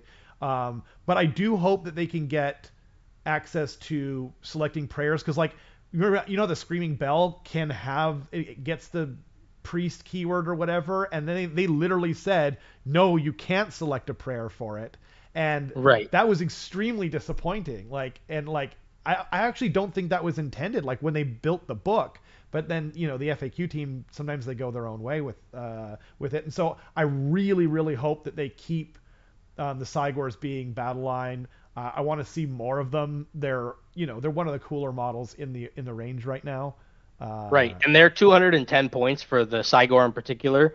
And if you were to take, say, 5 of those as your battle line choices, that could fit in a 1-drop if you were so inclined. And they could all outflank with a 12-inch boulder charge for 5 damage. So you could be looking at like 25 damage at Ren 3 on 3s and 2s if you wanted to. That's godlike. Oh, man. So, I mean, I don't condone any of that, but please try it. I do. Yeah, 100%. right. That sounds. And I mean, you could put more in there. Like that's 1,050 points. They're like 200 points. 210. 210. Yeah. Oh, and they're no slouch. So they're no slouch in melee combat. It's 8 attacks, starting at rend 1, 2 damage. They also have a really awesome heroic action. Oh, dropped my paintbrush here. A really awesome heroic action that if there's an endless spell out, they can roll 2 dice and try to eat said endless spell. Wow. The cool thing though is kind of like there was a different unit that worked like this, but all they have to do is it was Kragnos. All they have to do with their roll is beat the casting value requirement of the spell. So if it casts on a 4, all he needs to roll on 2d6 is a 4 to eat the endless spell. Oh god. And then he heals for what you rolled. So if I roll an 11 to get rid of this endless spell, that's my endless spell that I put there on purpose, my Cygor heals 11. And there's no downside, like he doesn't get hurt if he fails? No. Wow. Yeah, you don't have to be in combat. So you want to take like a cheap endless spell then, just so he can eat the damn thing and heal up.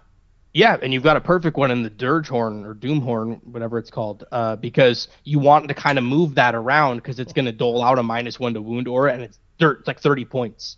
So you kind of want to throw it, run up to it, have it be behind you, eat this endless spells, so that the next turn you can throw it out in front of your Cygor again, move forward if you need to, or now you're in the fight, And so the Cygor is not a hero, but it has a heroic not action? a hero. It's got a monstrous action. Monstrous Rampage, got it. Yes, that makes more sense. I was just like, man, they really built them like heroes. Was that a mistake? Did they mean for them to be a hero or something? It's a monstrous Rampage, which is even better, honestly, because you can do all of them. And you do it at the end of the charge phase too, so it gets you more utility on where you're going to be after movement, after charge. So it is worth mentioning that, like, overall, the army lost monster slots, losing the Cockatrice and, like, the Mind Stealer Sphinx as an ally, amongst a couple other things. you do have less footprint with like small monsters on the board, which was really nice for doing those monsters actions. Is the cockatrice not? It's gone. It's not, the monster keyword is gone from it. Oh, I get it. Yeah, I mean, I guess it was kind of a little weird that it was a monster before, just because it was like how many wounds but you was say it? that, but it is on the picture of Titanic Duel in the core rulebook. And the duel is a monster fighting a monster, and it is a cockatrice in that fight. So I like how your mind works. I don't disagree, but they clearly thought it was a monster. Like, how many wounds was it though? 9, 10? 9 or 10? 8? Maybe it's 8. Well, I mean, you've got like the troll, the Trog boss, which is like 12 wounds, not a monster, right? Like, there's so many things in the game where, I mean, like, I'm okay with it being a monster, but I also feel like some of the other ones. Yeah, you know, like the Spherenix and the Fomoid Crusher from the Slaves to Darkness Warcry, both of those also lost the monster keyword, so they were stripping it away from stuff that maybe was a little silly that they had it on Alapexes before, and we had like the monster keyword when it hurt the army, and then they took it away when it helped the army. And it got better. Yeah. But Keith put in Keith is always a great source of rule litigation. He said the core rules explaining enhancements don't require hero keyword for spell and prayer enhancements. There's even a sidebar notes to emphasize you only need wizard or priest keywords, which is fantastic news. And at that point, you don't even need an FAQ for this, as far as I'm concerned. Just the app bug. Like I said, grain of salt with the app situation, because it's not reliable on that front. It's really good for building lists, but that's about its extent. Exactly. Don't look to it for official rule. Whatever. Dope. That thing is so awesome. I'm this close to getting it. I can't do another army though, not now. Right. Oh man, that's so freaking cool. I have one right here in front of me. I'm working on it. I painted a few. I've printed as well. They're so awesome. Oh man. Now all we really need for the army in terms of models is like a organ. Yeah. What was the guy who's the guy in Total War who's James painted those. Who has like wings? He's like a flying I'm not sure. I'm not a good Total War expert. And there's like a hero, and he's like a shaman, and he flies around and casts spells, and he's like this flying like sheep man kind of thing, and he's awesome. Honestly, I think the army is deserving of a new, like, I don't care. I wouldn't necessarily say centerpiece, because they don't need a big monster type thing, but it would be cool if they had somebody to bring them together. Yeah. I mean, because they're not really fighting with Archeon, And I mean, I love Be'lakor, and I will continue to play Be'lakor in Beast of Chaos. I did it before. I'm going to keep doing it. I love Be'lakor. You can play him in the army? Big time. He's an ally. So an ally. Got it. Wow. But who cares? Yeah. Like, his value doesn't come from his allegiance abilities anyway. He's great. Yeah. And he plays in perfectly, in my opinion, to like the tricksy stuff that you want to do here. Totally. That Be'lakor ability is wins games on its own. Turn one, I do it. I'll take top of one. I'll do low drops with Be'lakor. Take turn one, establish position, lock down the biggest unit. Ideally, my opponent wants a double turn, or I win the roll and want to give them a double turn, so they're locked down for a whole nother turn. Totally. Potentially. It is a 3-up, so it can whiff, and usually it does whiff on this double turn. It knows when you're trying to abuse it. But it's every phase, so it's like you kind of just have to, like, even if you get the movement, you could just get out there with your what in your hands, and then he doesn't make the charge, it doesn't get to attack or any of all or the above. And do it on a unit of protectors or something like that, and now it's like, okay, sure, you can move now, but are you going to be able to charge and fight? Exactly. And if you move, and you're, like you said, you're a sitting duck now to go out there. So Be'lakor is really powerful. I definitely see play merit here. I know we talked about it earlier, but I still think Kronspine is a great fit for this army. Totally. Because the Kronspine can buy you time to get to that later point. It's weird to say that he accelerates the game in that way, but he kind of does, because he's going that long route. Yeah. So because of the different tools that you have here, You compare that with stuff that's going to make them fight last, not be able to pile in, get out of combat and heal stuff back up, eat endless spells. You know, all of this stuff that we were talking about that the army wants to do, Kronspine will take advantage of as well. So I think you have a couple of like big ally stuff you could bring in instead of having our own centerpiece models, which is nice, but they would love to have they really do deserve like a named dude on a Chimera or something. That would be dope. Like a name dude on a Chimera, or a like I said, like some kind of flying sort of badass spellcaster, or like there's a guy in Total War called like Croak, if you will. You know, yeah, exactly. Or there's also a guy in Total War called like Tarox or something like that, and he's this giant minotaur badass with like 2 giant axes. He's so freaking cool, and like he'd just be Angron, like, you know what I mean, like Beastmen Angron, and just running around and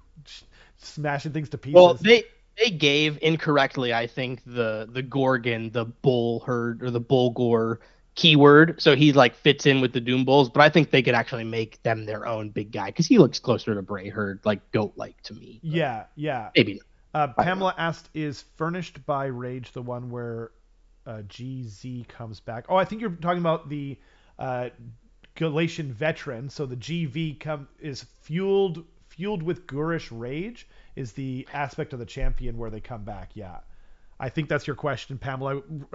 Correct me if I'm wrong.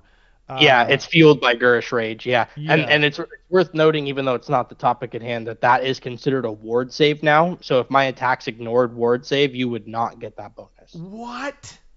Yeah. That's crazy. I did not see that.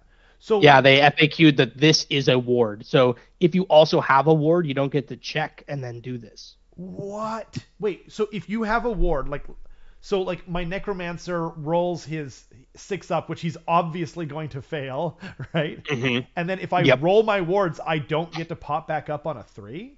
That's correct. That's crazy. I actually think that's a bad ruling because, and I don't want to derail this any more than I already am, but I actually think that's a bad call because it's not the one that I'm seeing taken anyway. Like, I'm taking Tunnel Master or Leadership of the Alpha, like usually in that order, like Tunnel Master, Leadership, and then sometimes if there's someone's like a real key piece, but. Yeah, interesting. Very interesting. I mean, like in a teams environment, we were considering taking one of these for a list because we just needed to have differences for a 3-man team coming up, you know. So it's not terrible, but yeah, it's really bizarre that this is considered a ward. And now there are a couple other things that are like this that would set a precedent that they're also wards. Right. So yeah, it's a little weird. Hopefully they go back on it because this was just from their like GHB FAQ most recent one, like the Achillean King with the flaming weapon. They're like, what have we done?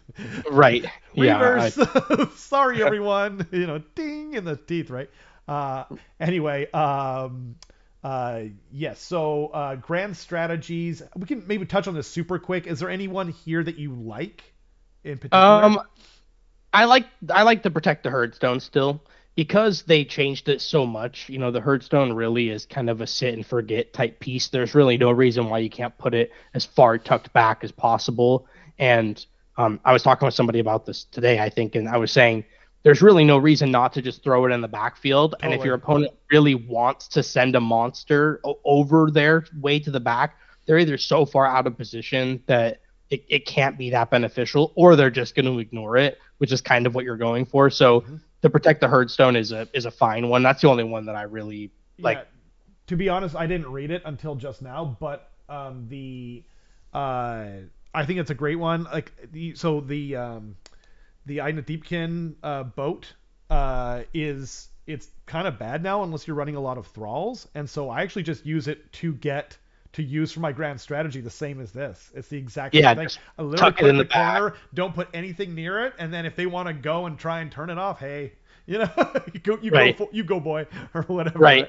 And I mean, there is benefit to killing it still. Like, I don't think if you're playing against Beast of Chaos, you should just let them have it for free. Yeah. But it's not worth pulling out everything unless you're just getting decimated. I mean, if it's a Hail Mary and it's your only out, then you got to play to your outs. But also, it just says your Herdstone, and even if you break it, it still keeps all the keywords and everything like that. So it's not like even if you break it, you're going to not complete your battle tactic. You still have to have...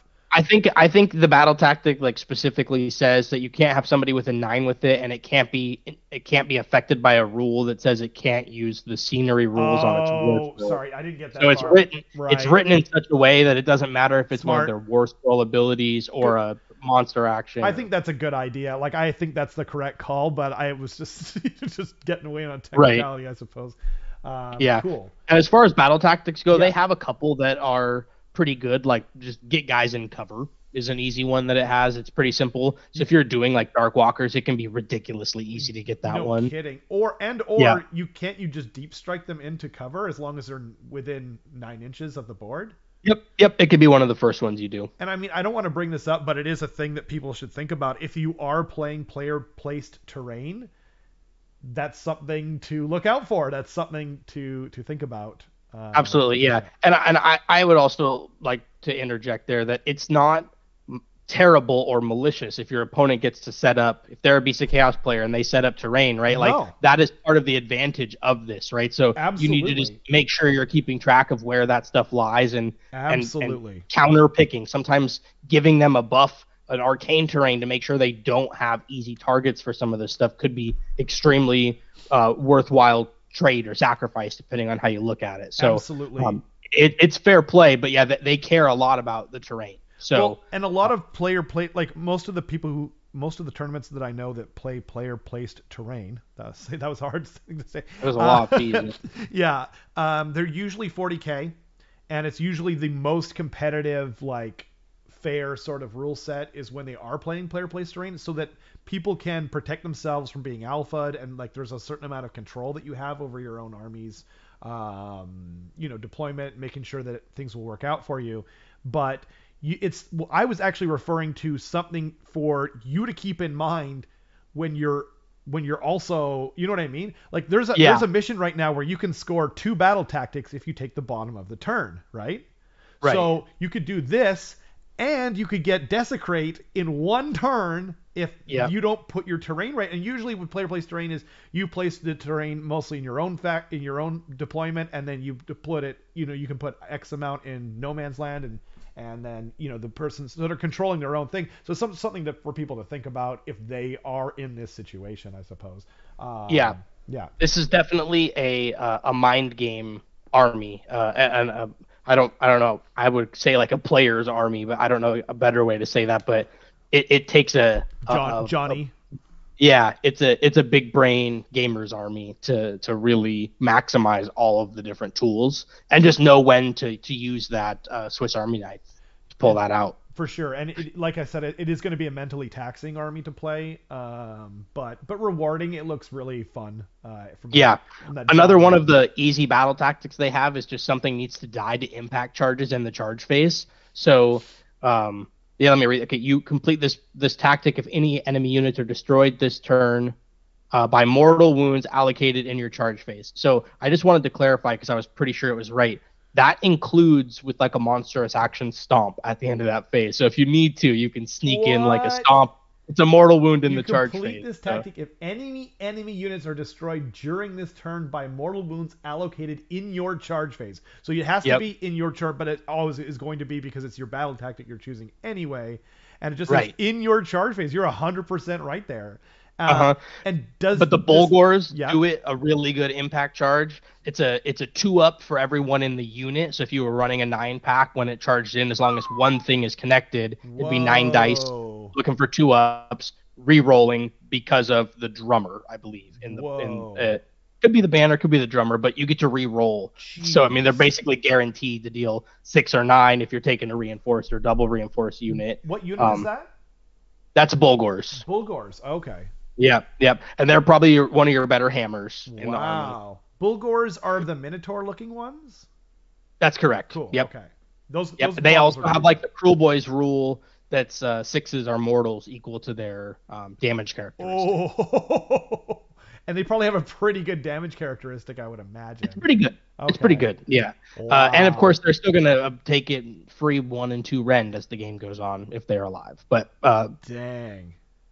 So they deal charge mortals. The Doom Bull deals charge mortals, and the Tuskor Chariots, which is really neat. They deal like the Stonehorn charges. as long as they're going into stuff with 1 or 2 wounds, they would, if they roll a 10 on the charge, they roll 10 dice. Every 4 up is immortal. If it's not something with 1 or 2 wounds, it's 5 ups, but still pretty powerful. That's extremely powerful. Yeah, I mean, that's better mostly than most of ogres, so depending on what you're talking about. But yeah. Right. Wow. And they're only 95 points. They're like decently sized. I've made a few back here that with the kit bash of random stuff I had to try to get them going. But they might be a really great tech piece. You could even use them to screen because they're like 90 points. They're a great screen. They're a pinning screen because they're fast. Yeah, exactly. And you can still get those mortals, like you said. And like, yeah, that's a really great battle tactic because it's like, okay, yeah, you've got, a unit of 5 clan rats left. You're just like, okay, trample to mulch. Here we go. Right. Yeah. And again, it's going to have like 7 or 8, the chariot in particular, like 7 or 8 attacks in total. So again, if that thing is alive in the later parts of the game, that free 1 and 2 rend does stack up. Your small guys become real threats as the game goes on, which is nice because now that you don't have summoning, you didn't have something for that long game to really keep you alive, except for that all herd sub faction and the knowing that anything is going to punch above its weight class come to the end of the game. Right. Yeah. Exactly. Yeah. When the rend gets juiced up to the gills, that sounds. Cool. So is that good? Is there any other one that you think's really good for battle tactics? Honestly, they have like 3 or 4 that you can build for pretty easily. Okay. So if you're gonna, my sign off on that would just be if you're gonna play them, probably plan on doing a few of those with your build because it's just gonna make your game and your point scoring a lot easier if you just weave that in. Like, okay, I've got 3 or 4 from the GHB that I can do no problem every time, and then 2 or 3 that I can do from here. Then you know that you're going to have 5 almost every game, regardless of what's happening. So just easy to build for. Very cool. Some people like it, some people don't. I could see that. Yeah, it's like it's not quite as easy as like, well, I want Canary heart renders anyway, so I also get this free battle tactic that's really strong. Right. Yeah. Okay. Very cool. Actually, I just realized we never talked about command traits and artifacts and stuff like that. Should we go over those super quick and just so you can highlight the ones you really like? Yeah, so I'll touch on them briefly. Perfect. There's a cool command trait. I don't think you'll get to see it very often because I do think there are better ones, but one of them you can take with a wizard and it gets plus cast equal to the battle round.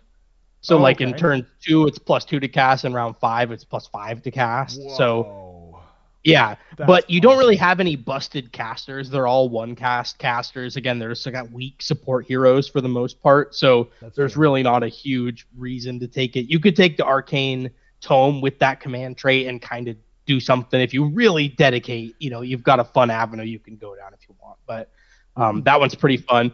There is one that I think is really powerful, and it just says if units in your army, if your general's on the battlefield, units in your army that start a move within 6 inches of a terrain, it's just within, not wholly within.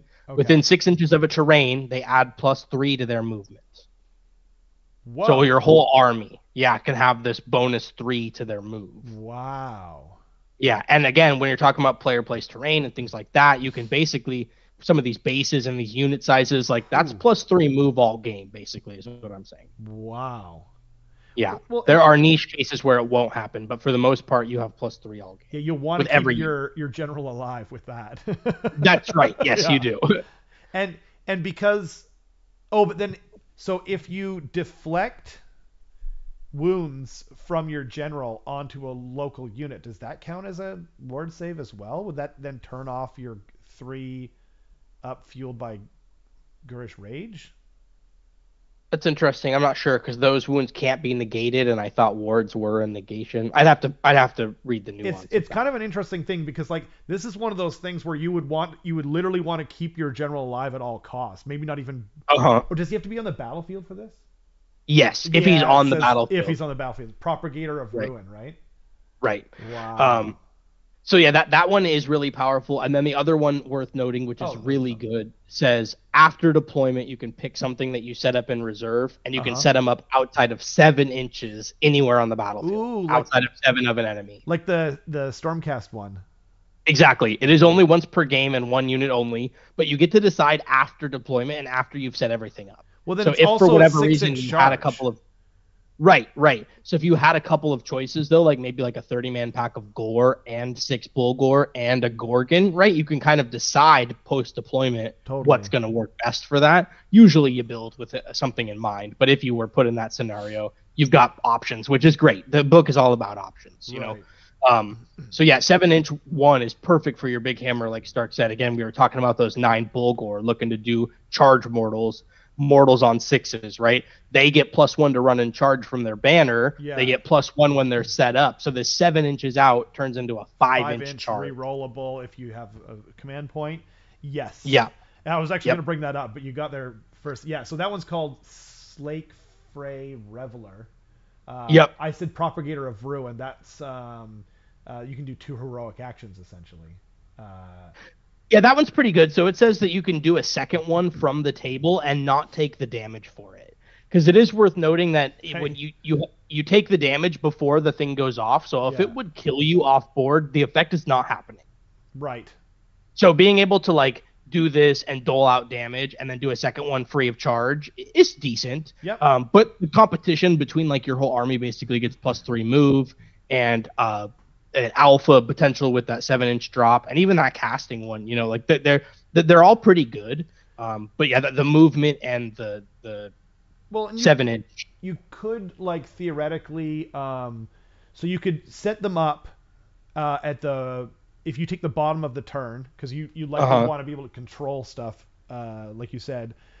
You could set them up and then do like a normal heroic action, or buff units, whatever, right? But then you could use Tunnel Master and also bring in other units to kind of buff or what do you call, hide them in, and just like to put wounds off. And then if you get if you win the roll off, you're double tapping until they kind of get rid of that guy. Yeah, it's an avenue. So you know, you're kind of, I have something kind of doing like that in a list with a Doom Bull where I give him the Tunnel Master because I want to drop a unit of Bulgor somewhere not an outflank. So now he can start on the board as my general, not worry about being off board, and I can have him go wherever I want. Wow. And then I put an artifact on there that says at the end of movement, you can pick a terrain piece and enemies within 6 inches take D3 mortals. So you can kind of drop in a way that you'd be near this terrain piece, Tunnel Master this guy into safety, be able to dole out a buff and explode that piece of terrain. It's kind of a multi-purpose. That seems fun and strong. You know, I'm not saying it's the best thing here, but it looks like there's other things. Hambone said, Twist Fray Cursed Beast on a Zangor Shaman.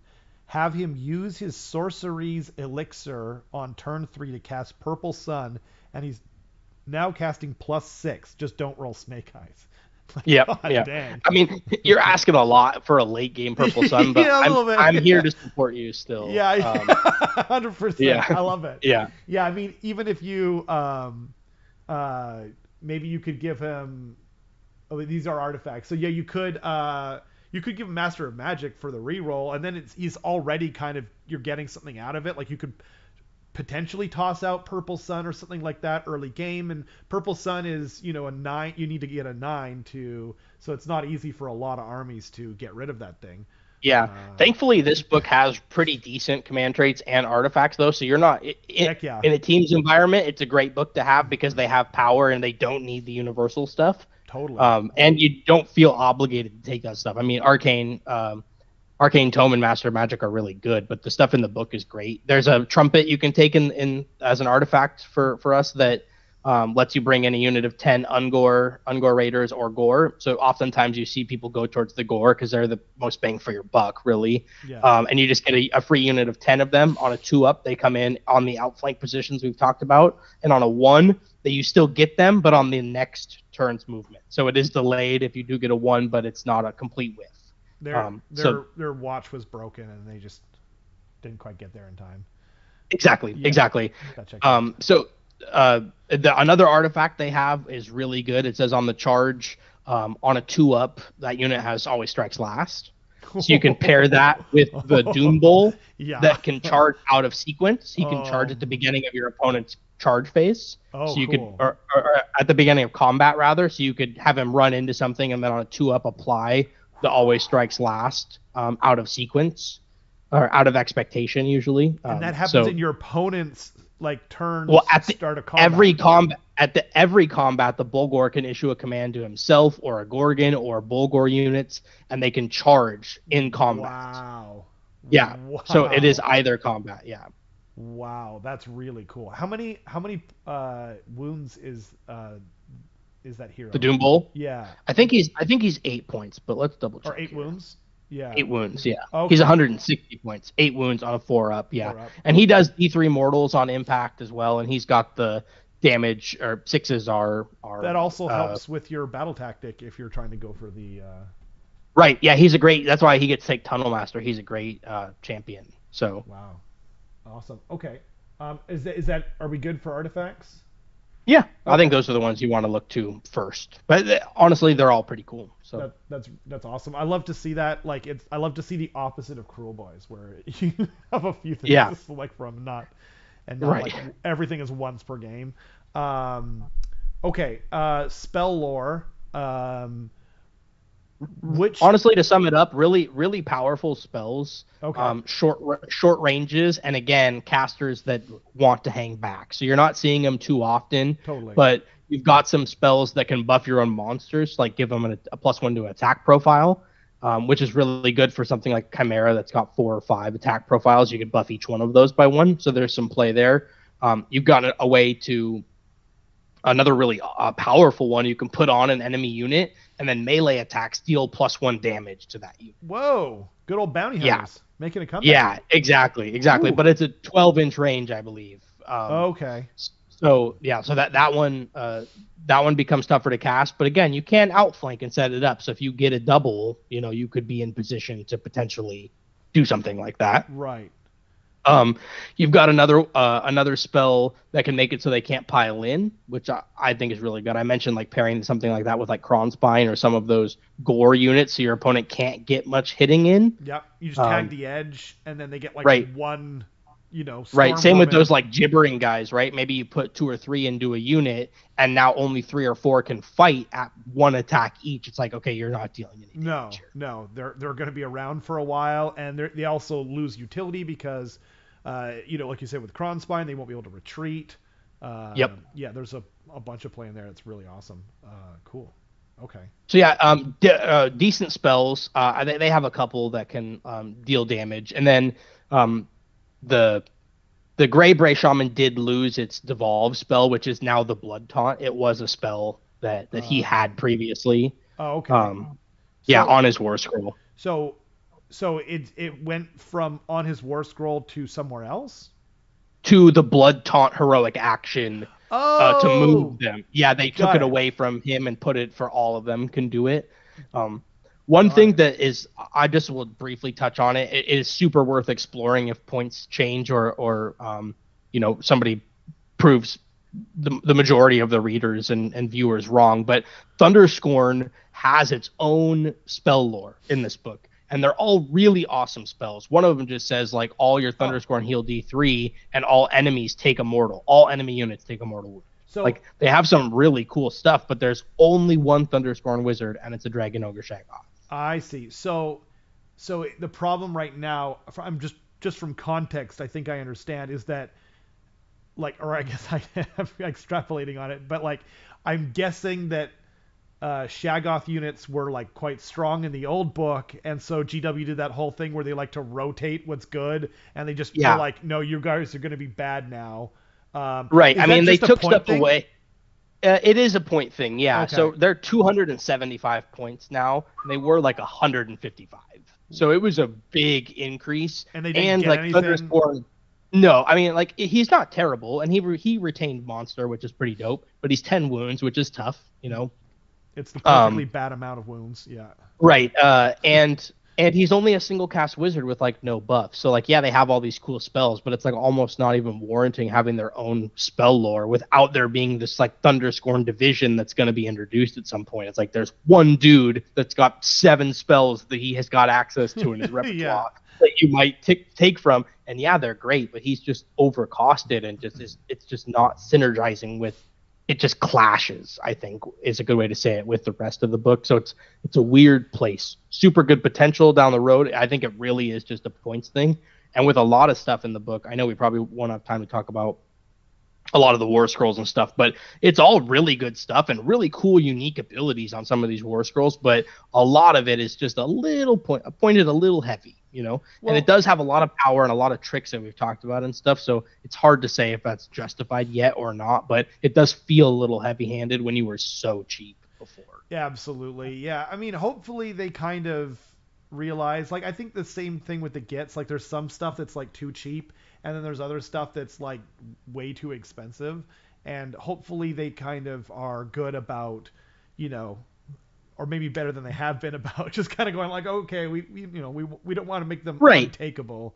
Or right. And, you know, you're talking at like 10 to 20 point increases here or there. And some of them I would even like bargain for a little give and take. Like that Cygor could probably be 220 points and still be worth taking. Right. You know, the unit of Bulgors, they're 195. I bet they could be 210. I mean, I don't want them to go up, but they could be, and they would still be worthwhile and still do their exact same thing. Totally. and justify that increase, because there are a few things that are like obviously that you're drawn to because they're cheaper in the book, and not even that they're cheaper, but they just, that bang for your buck, like I said earlier, that value is there to go to gravitate towards those. Yeah. And so at the same time, if you've got this other side of things where it's obviously overcost, and it's like, why would I even mix these bridges? You know, why would I even do that? So that's so true. I mean, and hopefully, you know, they're like, okay, you've sold your models, whatever you wanted to sell, you sold them right now, right? Right. So like, now can you give us the real patch? Like, give us the, you know, right. Like, you crazy person that printed 24 Dragon Ogres, you just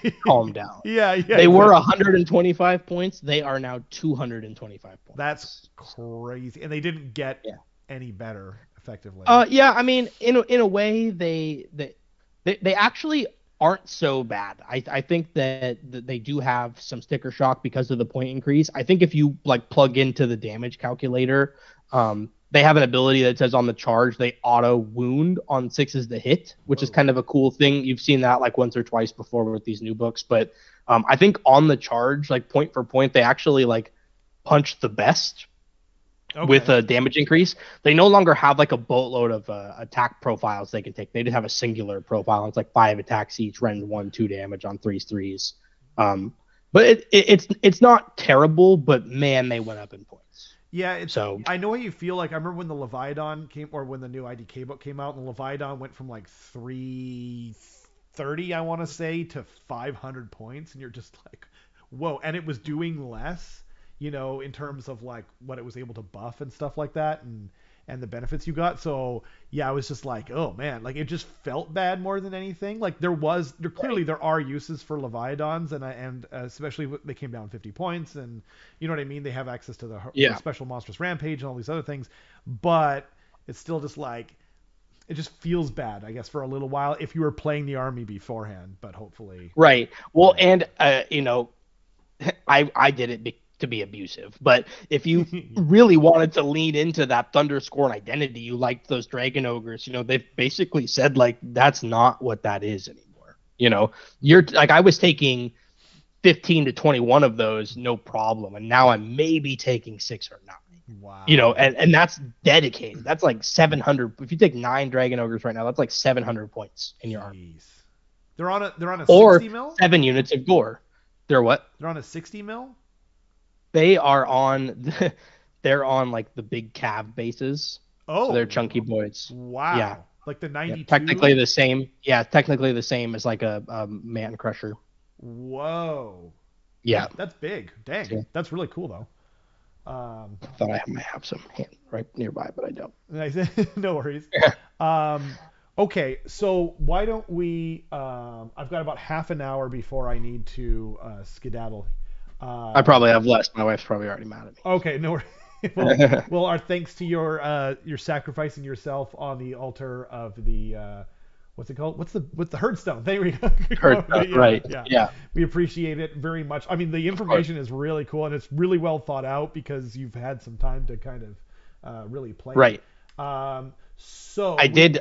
Yep. I have had the book a little longer, just a squeeze than some people. So I did get a fair bit of time to absorb. That's awesome. and I do try to stay really tapped into to what's going on, especially when a new book comes out, because that's the newest time to sponge it all up, and learn with people. Yep. And that's how it will ingrain in you. So even if you're not, Jack saying information, yeah, more to come, Jack. That was good though. Yeah.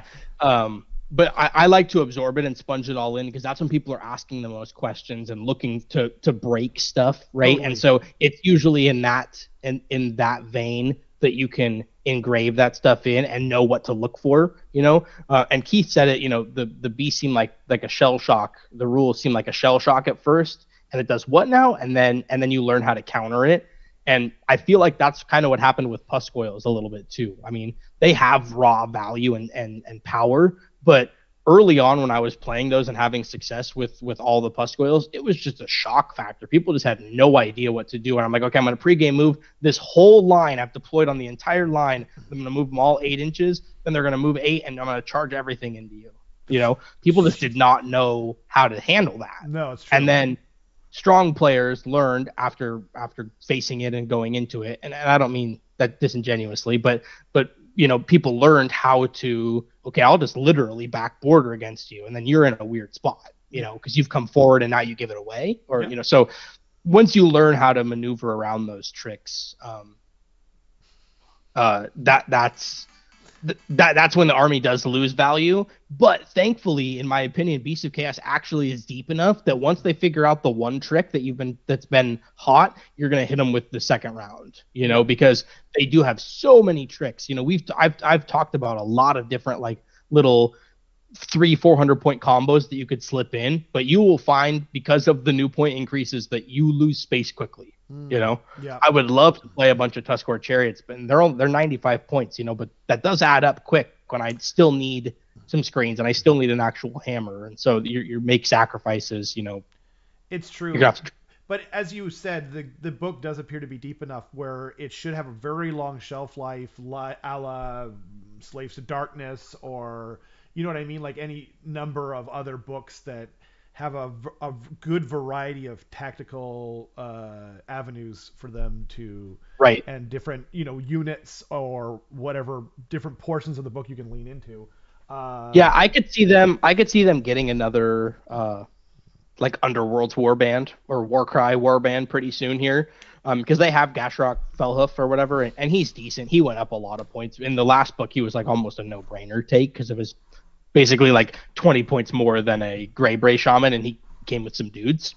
Now he's close to double that, but he's not terrible. Cool. But they don't really have a lot of new stuff that could come in, so that's an avenue where they could introduce some cool warband or something. Hopefully they do, just because, Beastmen are now that Seraphon, actually I guess Skaven are still the number one, god dang, but Beastmen and Skaven, I think, are two of the armies that really, for lack of a better word, deserve, a little love and attention. My money is that Skaven are going to get a huge refresh when 4th edition happens. I think it's going to be Skaven versus Stormcast, or hopefully someone else than Stormcast this time, because, right, good lord, did they not need new models. But did you want to highlight some of the really cool War Scrolls real quick? Sure. Yeah. So Josh called out, I'm in trouble and bad luck if I keep my wife waiting. Yeah, and she's got our 2-month-old, so I'm sure it's extra. Yeah. And our 4-year-old too. So she was, I'm sure. Yesterday was my birthday though, so hopefully. Oh, nice! Congrats, man! Happy birthday! Yeah, our birthdays are so close. It's I know 3 days ago, 3 days apart. But some highlights, some units. The Grey Bray Shaman is a go-to. You're gonna take 1 through 6 of these, honestly, in your list. Yeah. One key thing that's really, to call back to the beginning of the show, their unique heroic actions. The Grey Bray Shaman gets to add 6 inches to the range of each of those. So with that unit, as long as you use this unit, add 6 inches, so 18-inch range, right off the battlefield edge. What? Yes. So a lot of fun stuff you could do there with the Grey Bray Shaman. They're 95 points. They are a caster. And the spells they can take, even though there is short range, they're kind of disposable enough that it's okay if you take 5 or 6 of them, right, to put some into the fray behind these units of gore. You basically say you could shoot me, but you're never getting to me. You know, totally. That's kind of how you'd want to play them in the front. Wow. The Zangor Shaman is actually a nice call out for one of the other heroes you could take alongside the Doom Bull, which we spoke to. But the Zangor Shaman on disc is lightning fast and only at 115 points. Wow. Somebody mentioned earlier he does have a once per game. Stuff? I think he's 14, but maybe he's 16. Most things on disc used to were. He is 16. Yep. Is he 16? Nice. Yep. I'm having trouble finding him. And once per game, he can cast a second spell at +3, so that is really juicy to be that fast. He's worth the consideration. Oh, dog. Yeah. Cockatrices are one of my favorite models, and they changed drastically. They lost their shooting profile, but now what they do is at the beginning of combat, they pick a unit within 6 inches. Yeah. Doesn't have to be line of sight, just have to pick a unit within 6. Okay. So it's not in combat either, which is great. You roll on a 4-up, they take D3 mortals instead of the old shooting characteristic was D6. However, if they take any damage from these mortals, they only hit on 6s until the end of that combat phase. That's so gross. How many points? Right, so they are 105. What an insane utility piece! Like what? Insane they're still a 6-up save, 8 ward, but they fly. They're 12-inch movement, so they're really fast. They can run and get behind a unit that you deep striked, right? That's going to go in and be in the range to dole out the debuff. So you can't target a unit more than once. Totally, but you could pair it with like a unit that is good at attacking, but maybe not so great on defense, and then it's just like, okay, well. They're pretty safe, you know, unless you're like running up against Cruel Boys and they spike a nice roll. Exactly, exactly. One cool thing is, like, let's say I deal damage to you or I do the mortal thing and I miss. I get a 2 on the 4-up. Yeah. The next one can still target you with it. You just can't be affected by that ability more than once, which is fine because you don't need it. Well, you could affect other units, couldn't you? Right, exactly. So if I had 4, I can do it to 4 different units. Wow. So and if you have like one that's in combat with 2 different units and one that's just in one, you know, you can start over here and then. Yep. See how it goes. And because of the 6-inch range, the cockatrice doesn't have to be in combat, which is really important and something to consider so you can run doing it. And it moves 12 exactly. inches. And it can be behind the unit that's in combat. Right. And projecting the debuff forward to protect those gore or whatever, you know, that might be there. And it flies. You auto run it 18 inches, so it's moving up 18 inches and zapping something that's a 24-inch range on that ability from where they start. That's solid. That's really solid. Yeah. Yep. So those are worth we talked about the Tuskor Chariot. I'm a big fan of those. Right. The Slangboard. You didn't mention though that they double the attack characteristic of the unit's melee weapons if it made a charge move in the same turn, and it's got the Cockatrice has 5 attacks. 5 to 10 attacks. Yeah, all at damage 2, no rend, but still, like, you know, against. But that means rend 1 and rend 2. But you send that in against a unit of squigs, and you're getting so much value out of them, right? Like, wow. Right. And I mean, a lot of times people are doing good stuff on 6s, so it's not the end of the world. But that's you true. Effectively and say that unit's not hitting. Well, I mean, exactly. honestly, but like if they have a poor save, then you're just getting so much value out of it, and then anyway. Right. Sorry, the Chariot. The Chariot is pretty good because of the impact mortals and the amount of attacks that it gets for the amount of points. So it's just a nice value piece. But again, you start adding in these cockatrices and these chariots, and you're filling up your roster pretty quick. No kidding. 10-inch move, 7 wounds, 4-up save. And it gets mortals on the charge. The Ungor Raiders are worth mentioning because you'll probably see some of these units. They say once per game when they're off board, so you start them in ambush, and then once per game you could pick a point on the battlefield and they can shoot at the closest enemy unit. Yeah. With their profile, right? So they're 2 shots each. So if you had a unit of 20, that could be 40 shots that you would volley at them off board at the beginning of movement. You then get to place them somewhere in turns 1 or 2. That volley, that hidden volley is once per game. But you then get to place them at the end of the movement phase and then shoot in the subsequent shooting phase. So there is an opportunity there that if somebody had, 20, 60, 80 of these Ungor Raiders, they could have a huge volley of shots once per game. if you had 60, right, you'd be looking at a total of 120 shots at whatever the closest thing is off board. Then presumably they come in and deal another 120 shots on board. It's 4s and 4s, no rend, but that many dice is hurting anything. Yeah, and if you have them in what's it called, the sniping Galatian sharpshooters, I think it's called, they could be sniping off 2-3 Galatian champions theoretically. What's the range on it again? There's like 16 inches? 12 inches. 12 inches. It's 12. So that's a little bit more difficult because you're popping in outside of 9. And it does have to be the closest unit, so there is some weird control element with that. But that's where blood taunt and tricks like that come in big handy, because I can blood taunt your hero closest to me now, away from your Galatian veterans, and now I can unleash into it. Or I can just level your screens before I drop something 7 inches away. I think that's probably what you're going to do most of the time. Like, so you pull them in, and then you can shoot them like crazy because you don't have to deploy outside of 9. But then to get like, how many of 60 guys are you going to get in to outside of 9 but within 12? Like, that's really... they are in 25 mils, which is pretty awesome. That's true, but it's still like... If you had that many, though, you could, in theory, because you're coming in for this way or from the back of their battlefield in a crescent. Exactly. Yep. And so you could take off any screens that they made sure that you had to hit first, and now you can deploy outside of 9 of the heart of this castle, and you should be able to shoot it with almost anything, because even if you go 2 back wide, you're going to be in range. It would depend on the board. Like, you might be able to be tricksy with it, pull them into an area where that it really suits that. Or it might not be possible because of terrain or other models that you can't shoot off, like if there's multiple units. But, like, and you don't have to do that. Like, you could just kill, like, whatever else. Like, you don't have to kill the GC. You can kill the entire squig herd, for example. Right, exactly. Because it's so many shots, And that's why one of the lists I was doing with Darkwalkers and them was you bring them in, 9 outside of 9, shoot whatever you need to. Yeah. Then even if you meld them back off the board and move them in a new position, like 4 or 5 inches up, it's now like more optimal potentially than moving them because of the ability. Or you could just go to literally the other side of the board where a way better shot presented itself, where now they can all fire into something else, that their screens have moved or their summons have happened, and so now you can follow that with those guys that want to stay on the outskirts.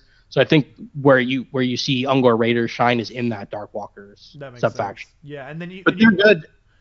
I mean, and like you said, they're 4s and 4s. I'm assuming because that happens when they're shooting from off board. It's in the hero phase at the beginning of movement. So you can't all out attack them, but you can all out attack them when they come down. Honestly, I think if you're doing that, you're probably wasting some command points. You probably are just banking on volume. Man, but like an extra like 17% on 120 shots. I know. It's pretty. Yeah, because if you think about 4s and 4s, right? Then 100 or 60 you're hitting and 30 you're wounding, right? I mean, like that's a lot. That's a lot. But then you get even more than that. You're just like, right. Another unit to call out that you could pair with those Ungor Raiders is the Chaos Gargant. He says that an enemy within 1 or 3, it is engagement range, but something he's in combat with has -1 to its save, like the Purple Sun. Is he? Yeah. Is he on here? Is he in this? He is. He's in the Behemoth spot. But yeah, he's like a better Man Crusher Gargant than Sons of Behemoth get, because he doles out a -1 to saves, and he is a Beast of Chaos monster. So we talked about this earlier, but like there are some things you can do to buff the attack characteristics of melee weapons, and he's got 3 profiles that are pretty juicy, like some of the better rend and damage for something in the book. 145 points for a monster, he's pretty worthwhile to take. 12 wounds, 5-up save, but still. Yeah, you'll see him and the Cockatrice coalitioned or allied into a lot of chaos. I'd bet money on that, because they just do their thing for existing, and Beasts of Chaos get to be coalition, so they can like take stuff. Like I'm building a Nurgle list that's I call barely legal, because it's got allies and coalition and Nurgle. It's got rats and like it's craziness, But well, and couldn't you? I mean, and then I was just thinking about the Ungor Raiders. You could pair them with a Purple Sun, and then they are getting -1 rend. Yeah, it takes quite a bit of setup, right? Like in theory, you could on turn you could give away one. They could not move very much randomly. You could then outflank in a Chaos Gargant and charge him in, and then have a caster come up there and come out, get the double, cast that Purple Sun, charge the have the dude have got in on the first turn. Yeah. You could make him have -2 Rend, but it's a lot of setup because they can only be off board for the first and second turn. For sure. And then they have to come out. So I don't think you're really getting that off. I don't think you really want to build for it, but the potential exists. My God, you could wipe out so much from now. Right. Do they have to? It's only the closest unit, so they have to shoot into one unit. So it's easy to not get, like, if they're running a lot of MSU, then it's also easy not to get the value out of that as well. Yeah, potentially. And you're gonna overkill stuff. Honestly, I think you plan to just make sure that you're killing whatever you want that you need dead. Yeah, that's a good point. Okay, is there any other units that you wanted to highlight that really shine? I mean, we talked about a lot of them as we went through. The Gore are pretty solid for 110 points. If they charge you and they have more models in the unit than you, they apply Always Strike Last on a 2-up, I think, or maybe they just do it. Wow. So Gores are pretty good. One cool thing to call out, that the Gore go from a 5-up save to a 4-up base save characteristic if you take the shield. So there's a lot of merit to like take shield Gores now to improve that characteristic. And it's to then go to 3s. It's not +1 to save, which they're going largely, which is great. You can also have Bulgors take that. So if you took like a grip of 9 Bulgors, maybe you forego the second blade and you take the shield instead to go to the 4+ characteristic now, and the likelihood of you sticking around goes up. So you have that option. Wow. Man, their profile is pretty long. It's hard to sort through it. Yeah, because they still have the weapon choices for the Bulgor. That's cool. The Bulgor are big winners right now. They hit really hard. They are meant to alpha. The Doom Bowl, like, letting them potentially. So yeah, here's the crazy thing, right? Okay, you drop in that 7 inches away. You've got a 5-up rerollable. Yeah. You fail both of those. Okay, you go into combat, and the Doom Bowl now commands them to charge at the beginning of combat. This 5 and you could miss that and use your triumph now to roll that charge. So I mean, like, they're getting in there if you want to. Wow. You can really set that up. Wow. Yeah, a lot of fun stuff. Honestly, the book doesn't have a whole bunch of units. It does and it doesn't. It's a weird thing. But the Slangor Fiend Bloods, I did want to mention them. They're actually a pretty powerful unit. 130 points, like an easy reinforcement. You actually struggle with, like, you want reinforcement points in this army. Another kind of fun one is the Chaos Hounds. That's probably the last one I'll mention. They say that when they charge, you change one of the dice to a 4. So basically, it's I forget the math odds, but it's like above a 70% chance that you're going to roll a 4+ on one of the dice, and then you change the other one to a 4. And with the +1, it's minimum 9, right? And they come in 9 away. And they're 100 points for 10 of these hounds, and they're 2 wounds each. Right. Pretty abysmal save, but they're on the like the Cornhound pucks. They're a decent sized base, so that can actually be a really big screen for what it is, and a really cheap and easy way to, like, eat some Unleash Hells, because it's almost guaranteed that they're going to charge in whatever they want and soak something up for a little bit because of that wound density to allow your other stuff to come in unfazed. That's really cool. And Keith really likes your call of using the Triumph in the combat phase because it's not phase locked to the charge phase. Yeah, that was brilliant, and I meant to say something, but I don't want to interrupt your further brilliant notations. Actually, could we look at the Gorgon real quick? Because was it the Gorgon or the Cygor that becomes the priest? The Cygor. The Cygor. Okay, so the Cygor, 16 wounds. So he's got that. Yeah, he's got that really good boulder throw that we talked about. So 12 the damage range, scale. 1 attack, 3s and 2s, -2, and it does 5 damage. Yeah, exactly. So that's what we were talking about, like a missile throwing list you could do with them. And then I think the attack number scales for the melee profile as well, but it starts at 8, and it's 3s. Starts at 7. Oh, 7. Okay. 7 massive horns, 3s to hit, 2s to wound, -1 rend, 2 damage. But that's still. Yeah. So that's going to go to 2 rend on round 2, and then 3 rend on round 4. Right. Yep. Oh, right. It's all rend, or it's all melee rend? It's all melee rend. Wow. Yep. And then they do have another rule that says that they get you're gonna miss a lot on 3 and 2. Yeah, but that's why if you take like 6 or 7 of them and you ambush them all, you will miss a couple, right? But you still will deal 30 damage. What are they? 195 points? They're 210. 210, like, okay. Yeah. And they can be battle lines, so you're not worried about the behemoth situation because that just goes. You just do it in Quake Fray. Like, it's a 5-up, but it's still 16 wounds. Yeah, and then like I talked about the cheekiness of using the horn and the bowls, you kind of alternate them in the way that they're going up like that. So one of them is going to take damage and then, roll pretty hot and heal like 7 or 8 off this. Then you can send the other one in and kind of get this one back, because now this one can go in. This guy can work on, healing or prayer healing or whatever. This one goes in, you summon the horn, he eats the horn, he heals up. So you've got a lot of really cheeky stuff you can do with the Cygor. He has 2 unbinds at 30 inches, which is just awesome. He has 2 no unbinds? Bonus or anything. Oh, I see, because he's eating. 2 unbinds, yeah. That's something that remained from the old War Scroll. He's anti-caster. Oh, wow. So he gets 2, and then he can also eat 1. Correct, yeah. Whoa, okay. And then to add insult to injury with those unbinds, if anywhere on the battlefield a wizard is successfully casting a spell, they're taking a mortal wound. Wow. It does not stack. It has the verbiage that says if any of these are here, do the thing. So unfortunately, it's not like 5 mortals if I have 5 of these for every successful cast that you get. It's locked to the just 1. But it's great because if you took that list with 5 of them, it's 1,000 points. You have 10 unbinds, but the ones that you go through are hurting them. Yeah. So. Well, and it's 80 wounds of monster. Like, what the heck? That's insane. Okay. And then actually there's one more thing. Or by the way, is the Gorgon anything to write home about, or is it?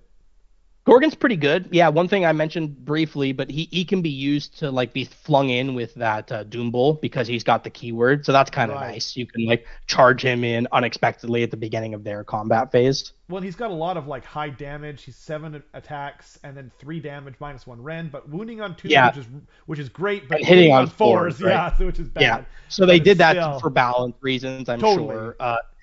At top profile, he's got an ability where he can like pick 3 models. Yeah. It scales down, but it starts at 3, and you roll a dice, and if you meet or beat their wound characteristic, you snatch them up. So it's like you could eat, knights with that easily, or chosen, or big 5 wound guys. The pile-in, so you could do that at the start of the combat phase, eat up like all the good things that are buffing the unit.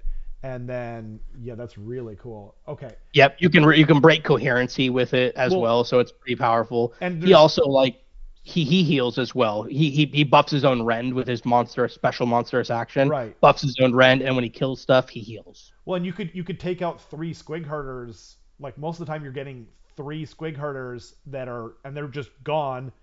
And there's nothing you can do about it, and then it prevents them from healing because you can't rally them. Like, there's so many cool things here. And you've seen people talk about like hiding GCs around a pack of units like this. Totally. So now I could like pile in, eat the hero that's 4 or 5 wounds, and your bannerman and your champion, or your caster if you're Lumineth, right? So similar tricks that Gargants were doing with like stuffing them in the bag. Right. So after this unit makes a pile-in move, you can pick a number of enemy models. So it just says models. So you could literally go 1. I guess you would have to roll individually. Like you'd be like, this is for the hero. But that's still really dope. Okay. And then last thing, if it's okay. Yep, you're good. The endless spell. Because you mentioned it a few times, but we didn't even talk about what it does. Yeah, so the horn itself doles out a -1 to wound aura that grows every turn that it's out there. So that's why you kind of just throw it out in front of your Cygor. So if they come in, they're -1 to wound and melee against you because it doesn't have any effect on your BC. But then in a pinch, you just eat it and heal whatever your roll was, right? And I mean, it's cheap enough that it's fine. And you, like I said, you want to be moving it. Right. You've also got the Dire Flock, which is an endless spell that's 3 pieces. So it has. Sorry, 1 second. How much is the Doom Blast Dirge Horn? 30, I think. What? That's insane. Yeah. Let me double check, but I'm pretty sure it's 30. It's got to be 40. I bet you it's 40.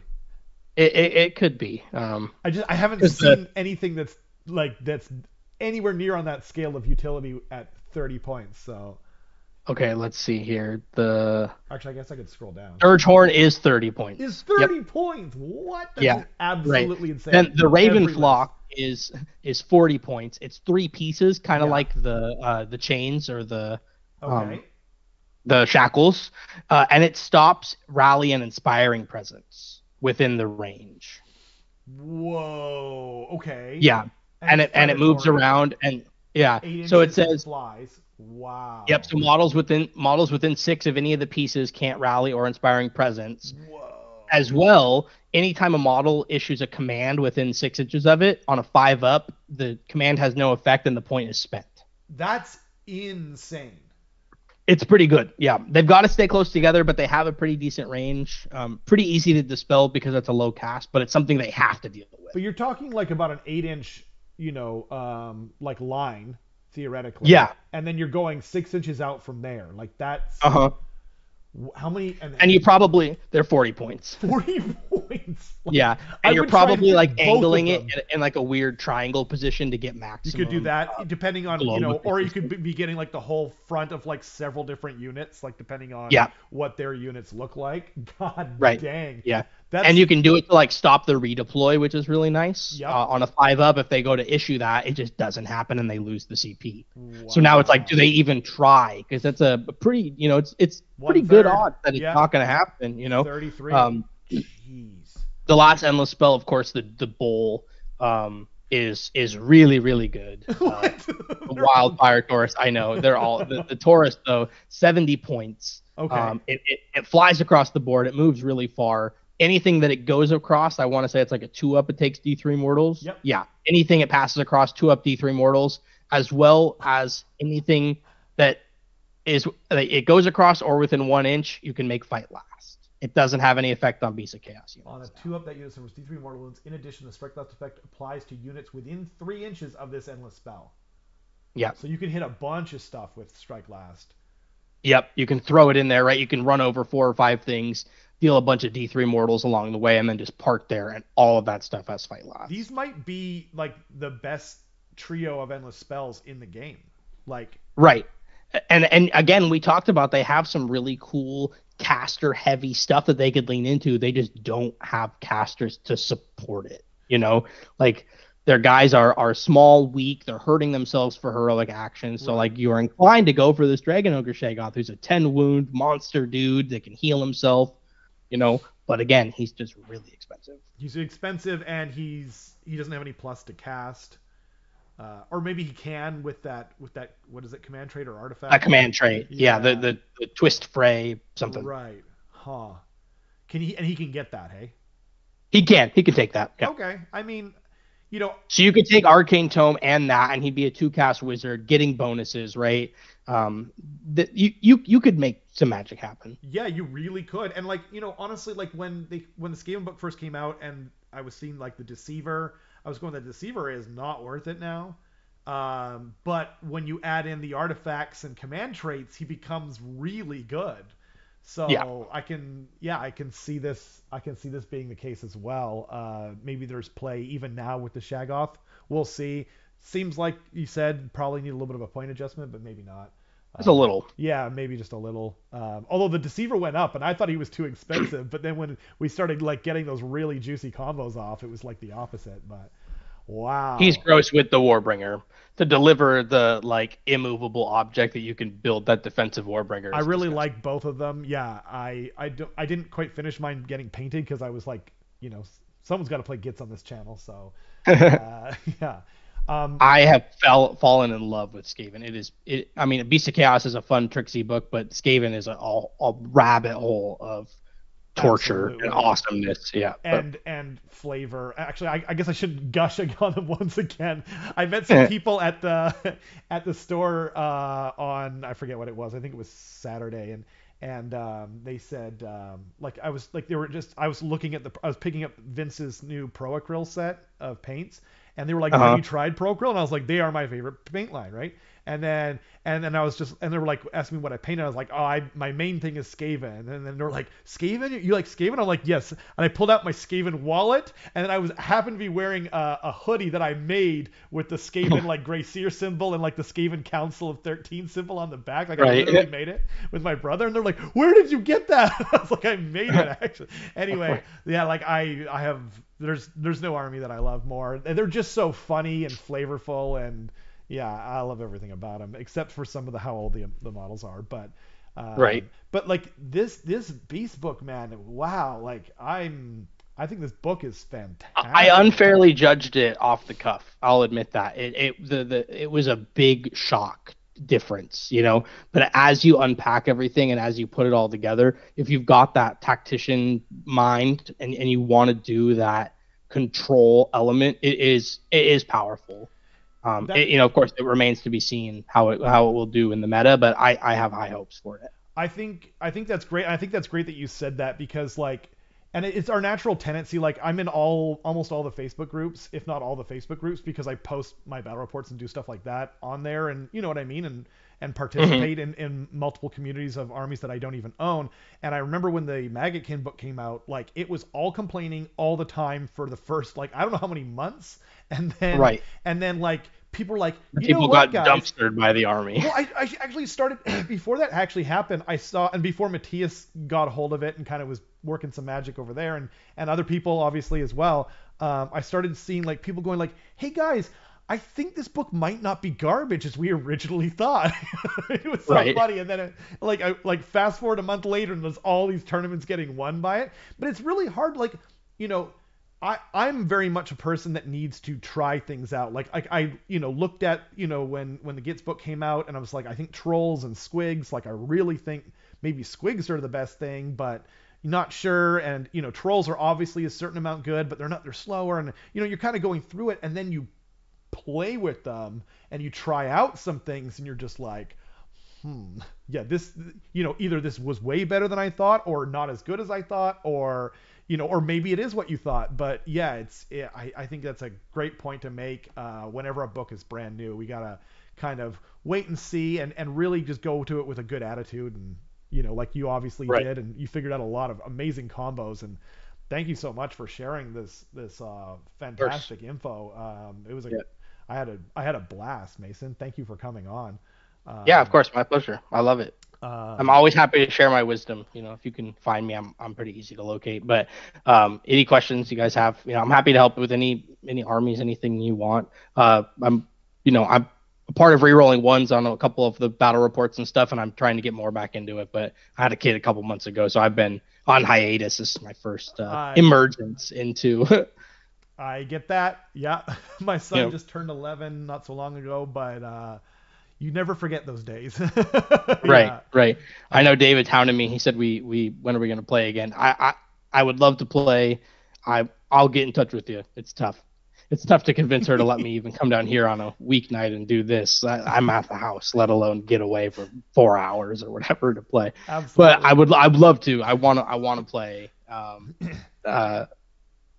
I love it, so. Absolutely. I'm sorry, I wasn't keeping up with some of the chat because I was so busy and we're trying to crank through it and get everything done. But Keith said, if Rob is your teacher and you don't want to do any classwork, just ask him about Skaven. You don't even have to ask me about Skaven. You just have to mention Skaven like you did. Or like, I really like Skaven as well. And I'm like, oh my God. And I just started talking about them. You just have to say the word like warpstone. Yeah, exactly, or just like raise your voice. Any tangential thing except for pestilence. And I'm probably just like, the thing about Eshin is that they're so awesome. Right. Yeah, that's absolutely the case.